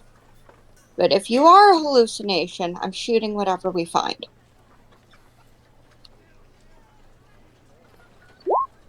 And that's going to be what she kind of responds with. And then out loud too. She's going to turn to Gartok and just, after like nearly jumping out of her skin when the voice started, say, okay, You okay? hope so. We need to go back by the temple. If our friends aren't there, then it's a trap, and we need to watch out for hags or demons. Okay. Okay, so the two of you, head towards the temple. As that is happening, we'll say for the sake of brevity, you two arrive while prices are being discussed. Brodicio tells you he's got 5 Revivify scrolls, 3 Resurrection scrolls, 11 healing potions, 13 greater healing potions, 2 superior healing potions. And that's all you've specifically asked about at this point. So, Come across anything interesting and new randomly? I come across many things. What are you looking for?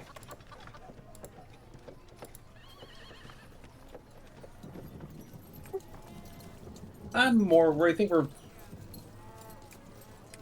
I've been yelled at, so I'm trying to find ways to not die as easily. Do you have any rare oils? that I could look through? Oils? Mm-hmm. What kind of oil you were looking for? Well, I'm not sure if this will help, but the kind that I could use in reincarnation if needed. Oh, you're talking about components for Yes. ritual. Give me a moment. Let me take a look.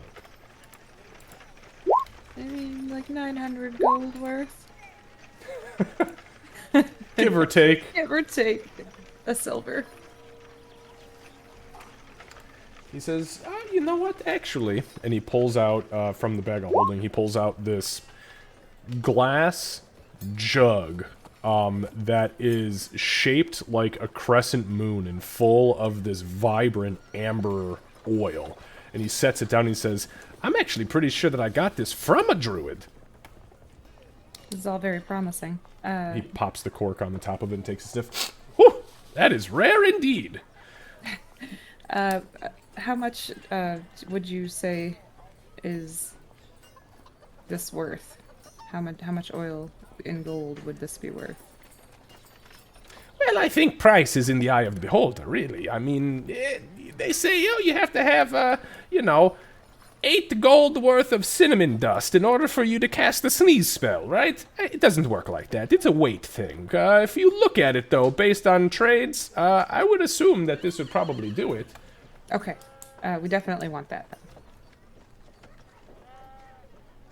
She'll kind of look around at the rest of the party, but yeah, being able to cast reincarnate while we're on the fly would be great. Can we? It's good to see you. I'm glad none of you are hallucinations. But healing potions, lots of them. Yes, we do have that on the list. A bunch of like small ones, not even necessarily big ones, but like a bunch of the small ones. Okay, I got 11. And the greater, I got 13s. Okay, that's great. So we need at least, let's see. How much are the, I know that you'll give us a discount, but how much are they without the discount? The healing potions, I do those for you guys at 50 apiece. The greaters are 150, and superior are 1350. Okay, so maybe 10 of the regular.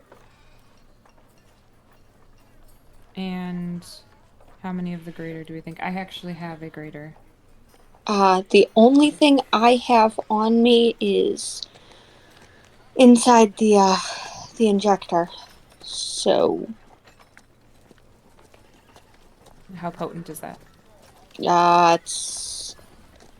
she rummages, takes a look at what she's labeled it with. It looks like it's a superior.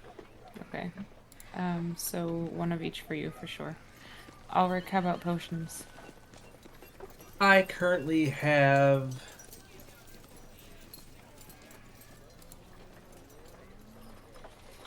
one superior Okay, so and one regular. greater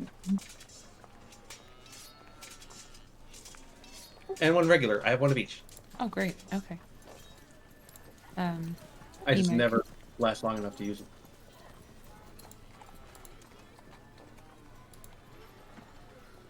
Emeg, I know you said you had. What did you say you had? One superior and one regular. Okay. And Gartok, do you have any potions? Gartok has berries. They're very good. They're Um, alright. Okay, so we'll make sure that Gartok also Oh, has that's at least good. at least a regular. I almost said a good. At least a regular and a greater. You need to give me totals. I'm not I'm playing the thinking- tally I'm game. thinking it Okay. through. So why don't we do 10 of the regular and 3 greater.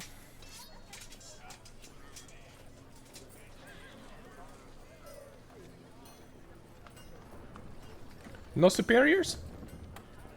We'll do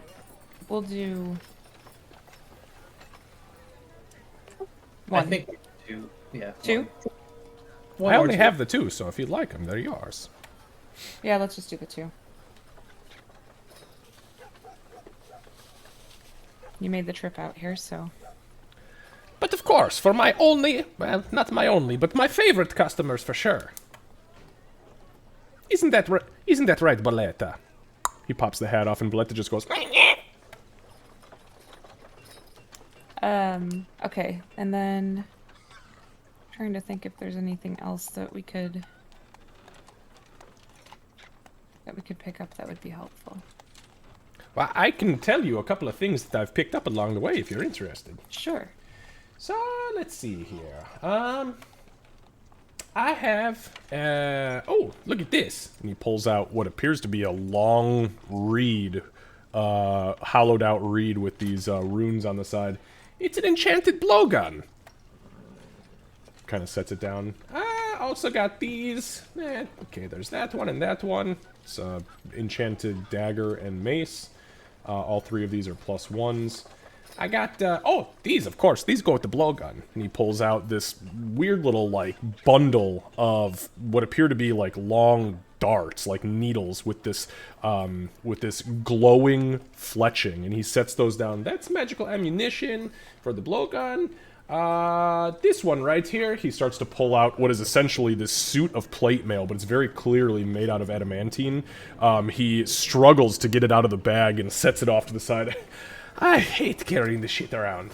Then, whew, okay, I got this as well.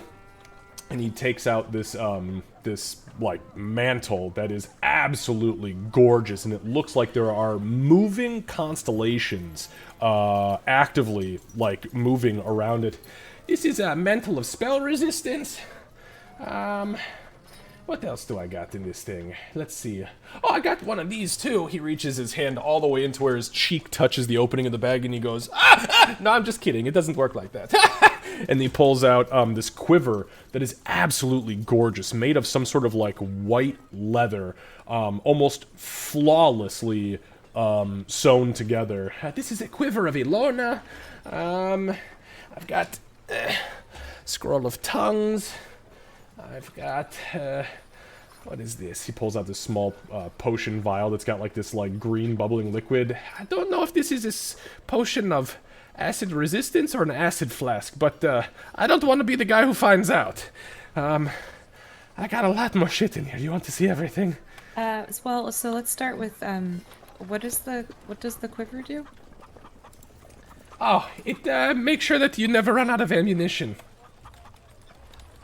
She'll kind of look over at Gartok and Sybil. Was Gartok's face like that, Lucy? Well, I'd like to think that, like, as the hat try, or as he fakes being pulled in, Gartok's immediately just gonna automatically jump, because he doesn't understand jokes. But the second he pulls out the quiver, yeah, Gartok would absolutely be staring at that. Okay. The short of it is, it allows you to hold, like, a lot of ammunition. Like, 3 quivers worth, I think. And then you can also carry javelins, or like throwing spears, on top of all of the ammunition, and it just kind of works like a single quiver. Oh, that's interesting. Okay. Or you can carry 6 quarterstaffs or full-size spears in here too, just in case you need to arm a whole fucking squad of people. We might at some point. Okay, how His much eyes is go that? wide. Oh shit, that's right, there's an army coming. You definitely need this quiver! How much is it?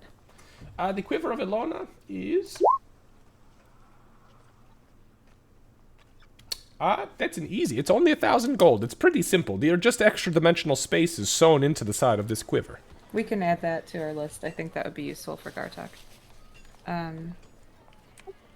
Congratulations, you're officially part of our group, Gartok. Thank you. Question mark? Yeah, I would question that too. Additionally, the mantle that you pulled out, did I hear you say it was of spell resistance? Ah, yes, mental spell resistance. How much is that, and exactly how does it work? It's pretty easy. You just, so you put it on, and, you are resistant to magic? I can't dumb it down. Yes, all magic. Okay. Anytime your body or your mind or any part of your physical being, including your brain, needs to resist hostile magic, you are protected. Not completely. It fails sometimes, but you definitely have a better chance. And how much is that? Oh, this one is a very, very, very rare one. This one will cost you... let's see. Yes, this one is 30,000 gold pieces. But it is well worth the investment. Being protected from hostile magic is an important thing. Okay. Do She'll you, look. Oh, go ahead. sorry. Do you happen to have any of the stones that let you talk to the person who has the other stone? I'm pretty sure I sold you guys my sending stones, didn't I? No, Mylar gave them to us.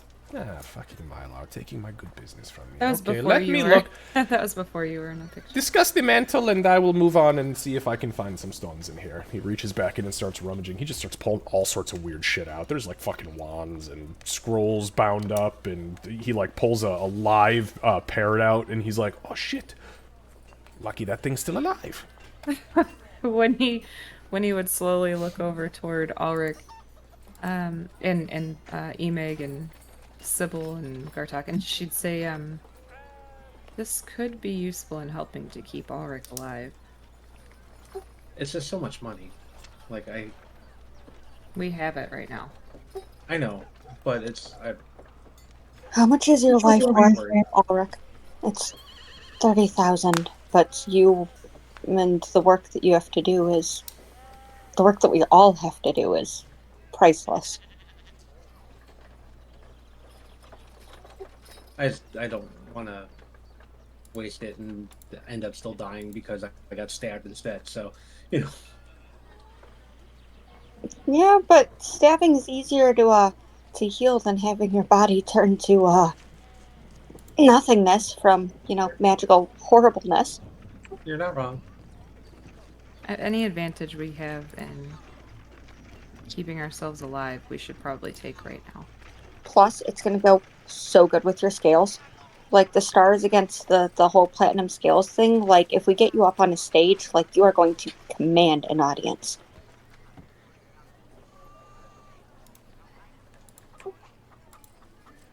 I don't have it. Even more confused.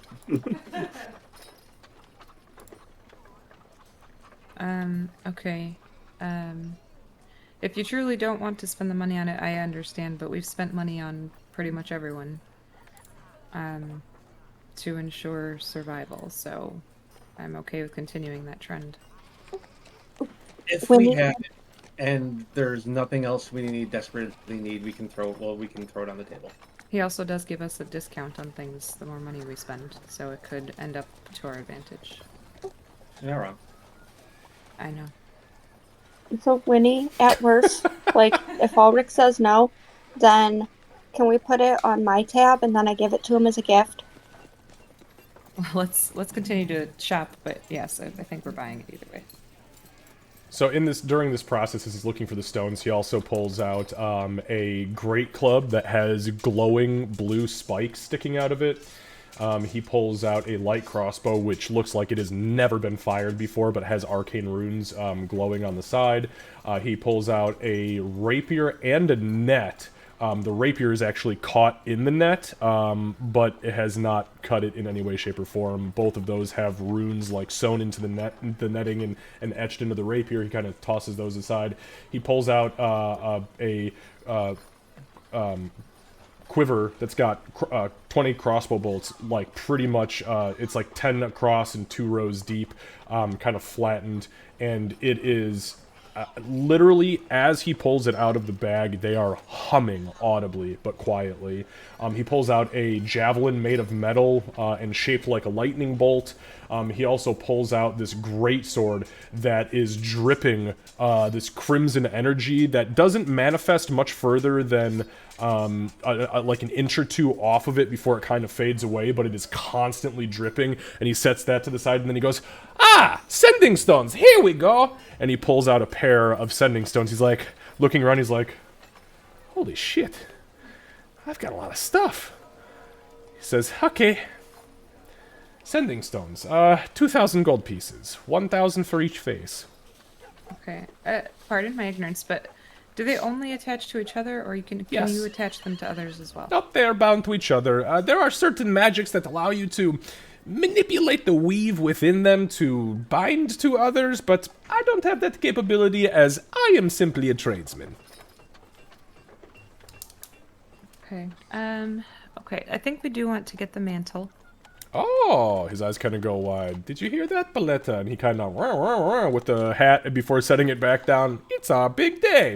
Okay, the mantle. 30,000 for that? My God, what the fuck have you been doing since I saw you like 3 weeks ago? Stuff. We've been fighting stuff and helping people, and yeah, that's.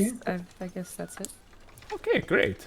So, the mantle, beautiful mantle. I think it's perfectly cut. Perfectly cut. Cut from the most perfect of cloth, as they say. I am no tailor, I am just a tradesman, but I hear that's what they say. Anyways, anything else I can get you? Are you interested in these stones or no? I think we are. Anything else? And he kind of like shows you all of the random shit he has pulled out and thrown on the Winnie's ground. eyes go to where the parrot flew away.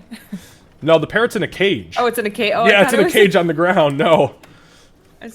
Okay, so her eyes would go to the parrot. But then she'd look over at Emig. He's very clearly staring at the greatsword. I had a feeling. You have poison? He kind of looks at you, eyes go wide, and he goes, "What the fuck? No!" He is from the jungle. They had to do what they had to do to survive. He's learning. Sybil's gonna lean over to Gartok. I'll show you, or I'll tell you when we find the right person for that. Don't worry. They got you. Okay, thank you. Probably don't go asking everybody about it in the meantime. Or anybody. Or anybody. Okay. Do you have,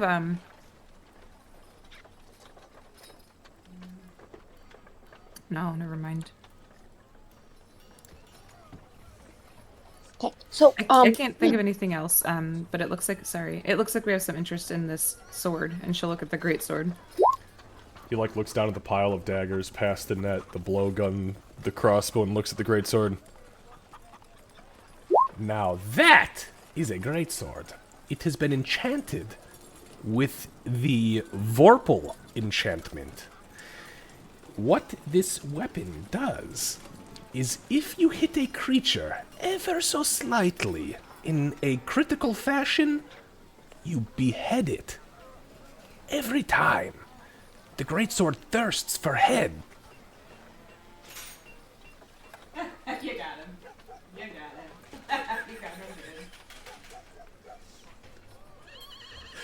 Now he's got to have it! Sold!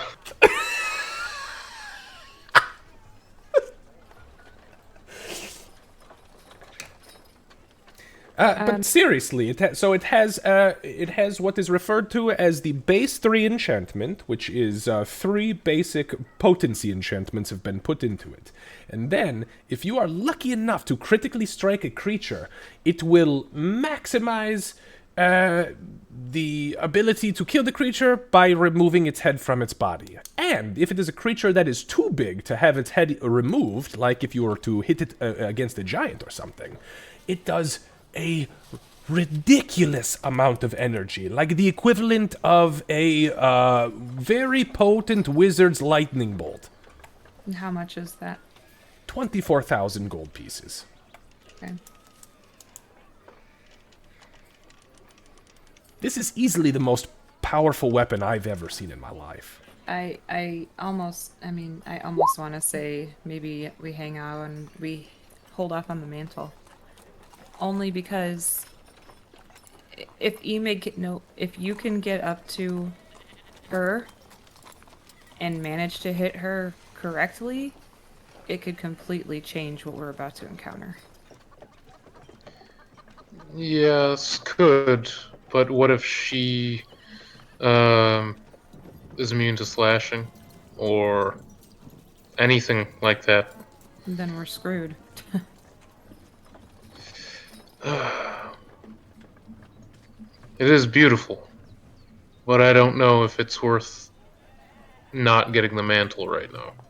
How much would it be if we got the mantle, all the potions, and what is our total now? I know you give us a very good discount, so we're just trying to make sure that we spend properly. Give me a moment. You see, he starts to like move his hands like he's using a calculator, and his eyes just kind of go wide as he's doing so, as he's moving the numbers around. And I'm gonna do that for real. So give me a second. He is doing it, guys. It's in character. Let's go. My immersion.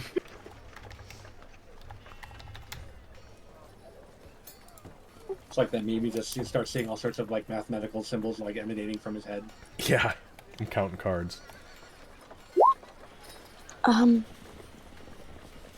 do want to just look and see what that crossbow is when he's done. I know we're not getting it, but like, it's really pretty. I know we're not getting it, but can I just look at this, Mom?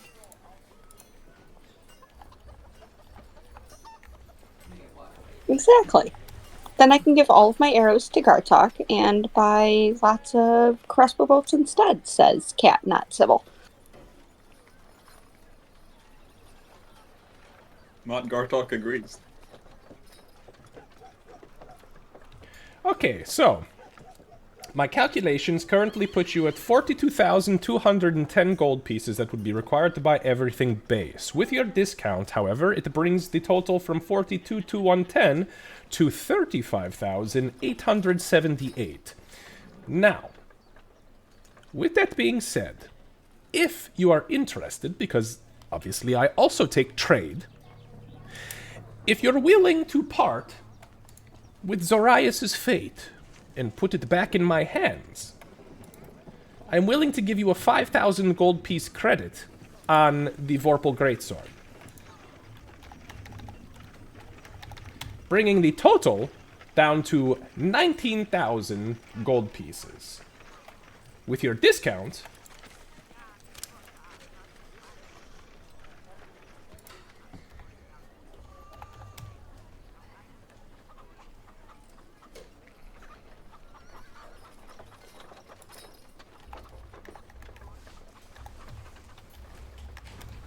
that would put us at 16,150. So from 24,000 to 16,150. That is with me taking back Zorias' fate, and you getting your discount.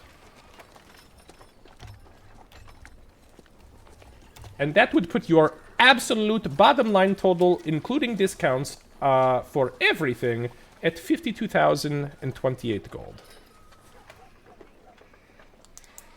I'm also willing to take, if you have anything else that you would like maybe a credit for, maybe you have some hidden gem somewhere that you would like to give me. Or sell me, sorry.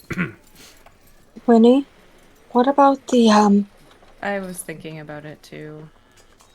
Oh, right, the crossbow. I'm sorry, I meant to tell you. It is, the crossbow. It's not, it's just a base enchantment, magically, single tier, weapon. Nothing too fan. I mean, it's beautiful, don't get me wrong. Actually, you know what, hang on, let me double check my notes and make sure I'm telling you the right thing. I think I'm wrong. As he was... Nope, I'm right!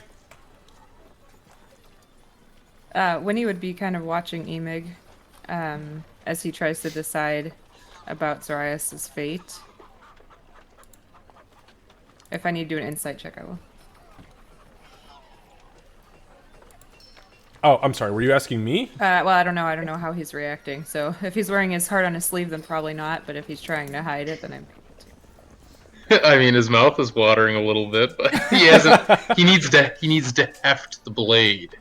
He needs to heft it. If it is, may I touch it? Oh, yes, please, go ahead, take it. Well, no, you may feel it. Bloodmane, as soon as you touch it. Oh, God.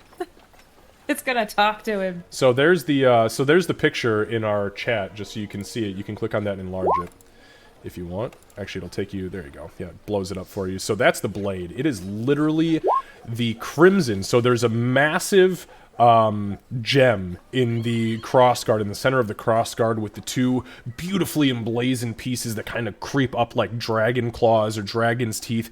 And then the blade itself is made out of some sort of crimson, almost liquefied, but still somehow solid steel, and it drips constantly. As soon as you touch it, your hands vibrate with the energy. This thing is begging to be wielded, and it is massive. All, 6.5 fucking feet of the blade. Zarias' fate has felled some of the most powerful foes many creatures can even comprehend. Can you do better than 5,000? You're asking the weapon. Make a... Ooh, fuck. You're asking the weapon, or are you asking Berdicio? That was more Berdicio. I thought you were talking about the number of enemies that the weapon had felled, and I thought you were like, yo, can you one-up this thing? 5,000. Okay, so, give me 1 second.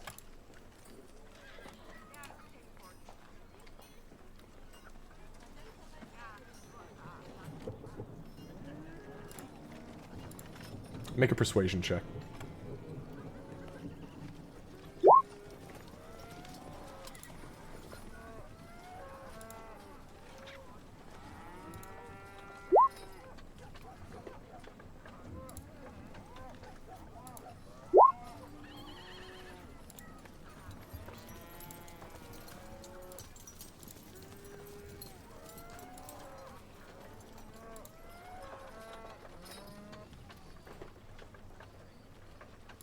That was not a bad persuasion. Yeah, sorry, I gotta jump through a lot of stuff to see it.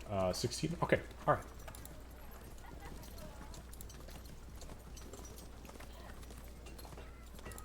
Okay, give me 1 second. I have to do math again. I'm not great at this game, but... Sorry.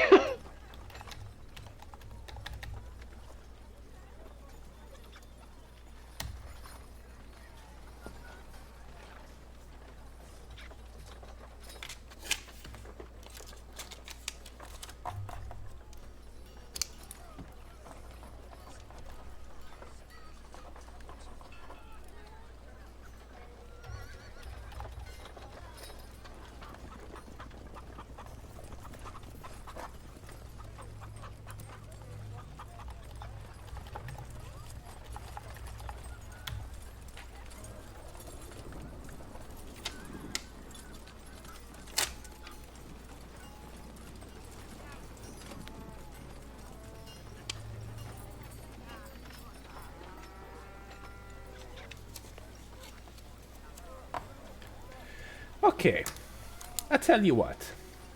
I'll make you a little deal.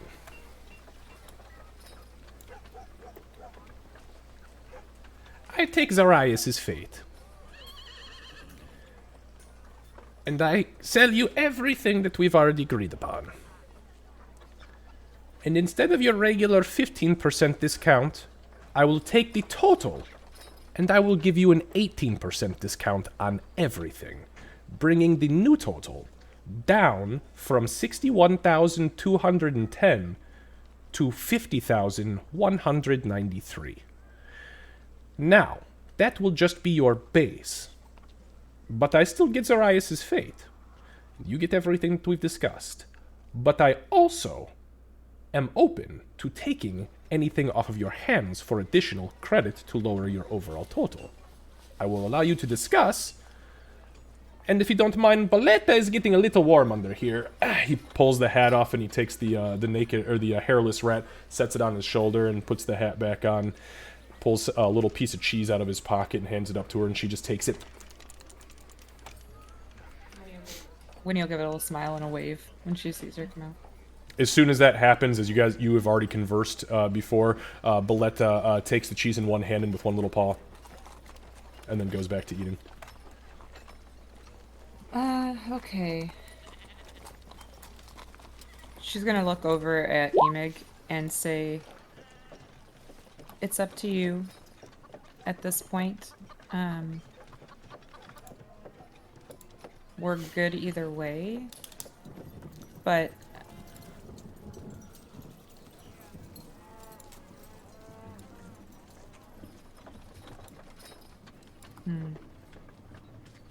We could see if we could offer the other weapon instead of Zarias' fate.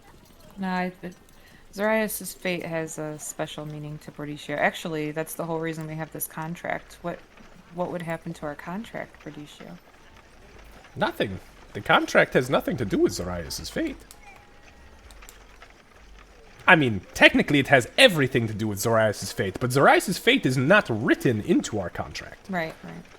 It is the issue with Zarias' fate initially is what leads us ex post facto back to why I am here and you are there. So we do have another weapon that we're not going to use, but I guess it would be better to sell it to you and know that it's in responsible hands, at least mostly responsible. And what weapon would that be? So we're gonna take a slight step back before Winnie goes for the bag. So she'll take out the rapier. And it has the thing wrapped around the hilt, so she'll carefully, or I think I wrapped it all the way up in the cloth, but so she'll take it out and unwrap it carefully so she doesn't touch it, and she'll say, "Don't touch it directly. I think it's cursed." His eyes go wide as soon as you unwrap it, and he goes, "Holy shit, a 9 life stealer? The fuck did you find that? That thing should be fucking destroyed, not wielded." Is there a way Yeah, to destroy no. it? That would be great. Or sell it. I'd rather it not end up in anyone else's hands. I'm not familiar with how to destroy items. He kind of blinks a few times as he's staring at it, and you see his eyes kind of go glassy. And he just kind of stares it down before... Cover it back up. She'll roll it back. I can... Can I insight check him? Sure. Based on his reaction to it? Yeah, sure. Oh, no, I can't. He was definitely taken aback by it. He says... That is a very dangerous sword. I have a couple of contacts in Clan Thunderbeard, runesmiths, who may be able to deconstruct it. I could probably sell it to them, but they're not going to take very much for it, because unfortunately that weapon is much more of a risk than it is an asset. Absolutely. I can offer you 5,000 gold for it. I want to cast Speak with Animals really Okay. quick, and then I want to ask her. Will he be okay? So you're gonna actively cast a spell in front of him and then speak to his rat while in the middle of a convetion with him. I just want to understand he's seen how me this cast is going. it before, so I guess I would tell him. Do you mind if I just now that she's out, do you mind if I cast Speak with Animals so that I can talk with her as well? You're doing business with me, not the rat. Why would you need to talk to her? I can do it after. That's fine. Okay. He kind of looks at Boletta and he says, "No offense." That's more than... If it's gonna get destroyed, honestly, I'd prefer that than having it get sold to someone. Fair enough. He kind of holds the bag of holding open and kind of nudges for you to put it in. She's gonna just kind of look around at the group really quick as she picks it up. Yeah. Sybil's watching very closely where this thing's going. Yeah, she'll put it in there. Okay, so as you begin to kind of like slide it in there, Sybil, I need you to make a wisdom saving throw.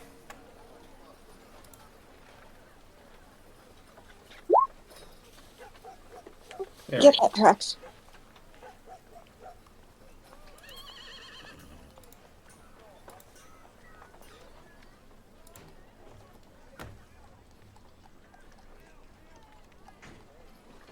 If she feels the urge to not let this thing get sold, then I know exactly what she's saying.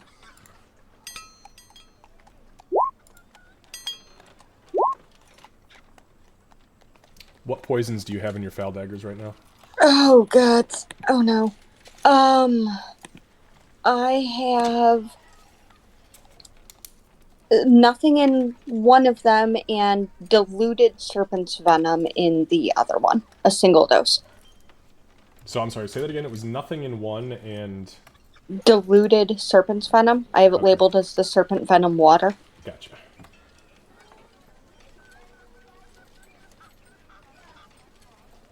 Winnie, what's your AC? Oh, never mind. I rolled a 27 and 20. Yeah.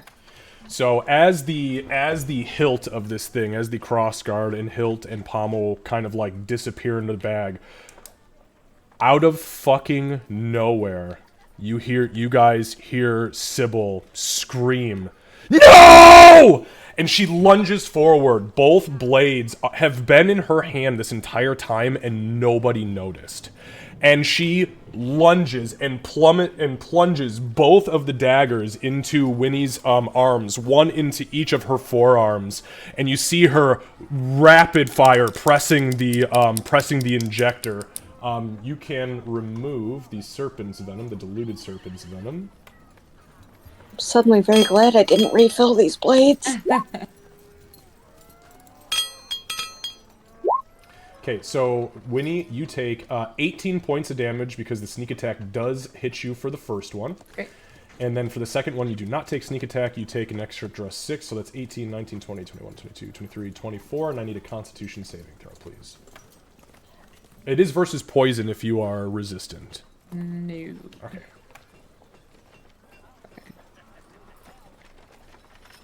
Oh, good. Okay.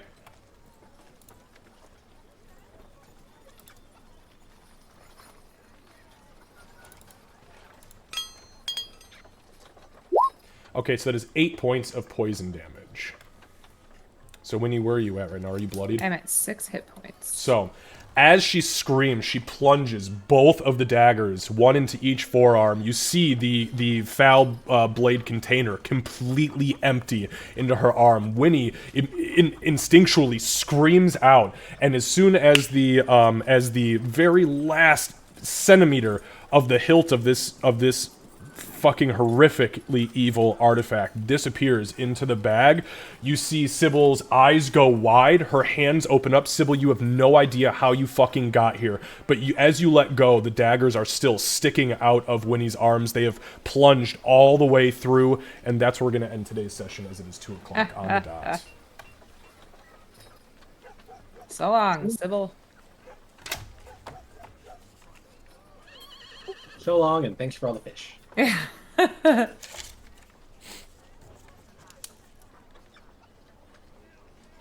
I don't. Good That's a luck. horrible cliffhanger.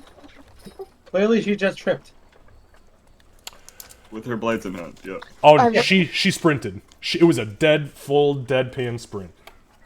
Yeah, that's why she. I'm also glad that the better sneak attack got rolled the second time and I didn't just kill you, because Yeah, me too. I don't know if I could have recovered from that with the party. Not after Bloodman was done with you. There wouldn't be much left to recover, I'm sure. Nope.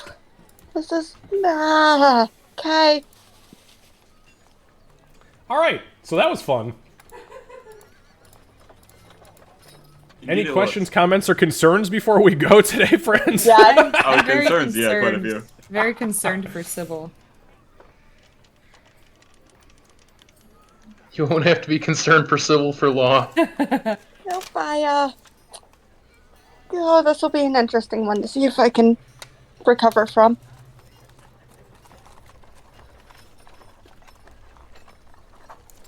All right, I was just taking a few notes there. We will deal with you guys paying for this the next time. I have the notes here that it's just so everyone's cleared and we've got it on stream. It's 45,193, and that would be with the 9 Live Stealer and Zarias' Fate, and then you guys get an absolute fucking shitload of stuff in return. So, Yeah. all right, guys. With that being said, we will go ahead and end today's session. Damn, I didn't know we sold the party member. Jeez. And then we will see everybody back in 2 weeks. We'll see you guys. Actually, we'll see you guys on Veterans Day, the 11th. So, if you have any questions before then, shoot me a message. And if not, have an awesome Halloween for those of you who celebrate. We celebrate privately. I'll be working both nights. Boo! I'm covering for Kara. Oh, So she okay. can go out with her kids or with her siblings. Oh, that's good. That's nice. All right, guys, we'll go ahead and leave you at that, and we'll see you for anybody who will be here tonight. We're streaming. Tonight is our 7 Days to Die server, spooky season server, so if anybody's interested in coming out and playing, details are in Discord, and yeah, we're going to just be back at it. So we'll see you guys in a couple weeks. Thanks, everybody. All right, friends, so for anybody who is hanging out, we're going to go ahead and raid. Actually, Chaos Queen, she raided us last night, so we're going to go ahead and return the favor today. Let's go ahead and send the love over for everybody who's hanging out in chat. Thank you guys so much for hanging out with us during this awesome session. I did not expect them to even deal with the 9 Lives Stealer. I actually had completely forgotten about it, and that's why I had to pull some notes up, because there was a pretty serious problem with one particular party member and that item, and if it were to ever leave her possession. That was a hell of a session. And here I was thinking that Winnie and Sybil were going to be able to bond. Yes, she did. She brought us a wonderful raid last night. So we are going to share the love. KAOS Queen 87. Glad I didn't All right, my kill friends. you. We will be back No hard feelings tonight if you kill me. for session number, or I mean for session number. God, I'm talking like D&D talk right now. We will be back for 7 Days to Die. Hopefully, we have just a nice, awesome, chill evening. See where it goes. We've got a couple more weeks of this 7 Days to Die server before we kind of call it kapoots for the foreseeable future. So, my friends, take care of yourselves, and we'll see you soon. Bye bye.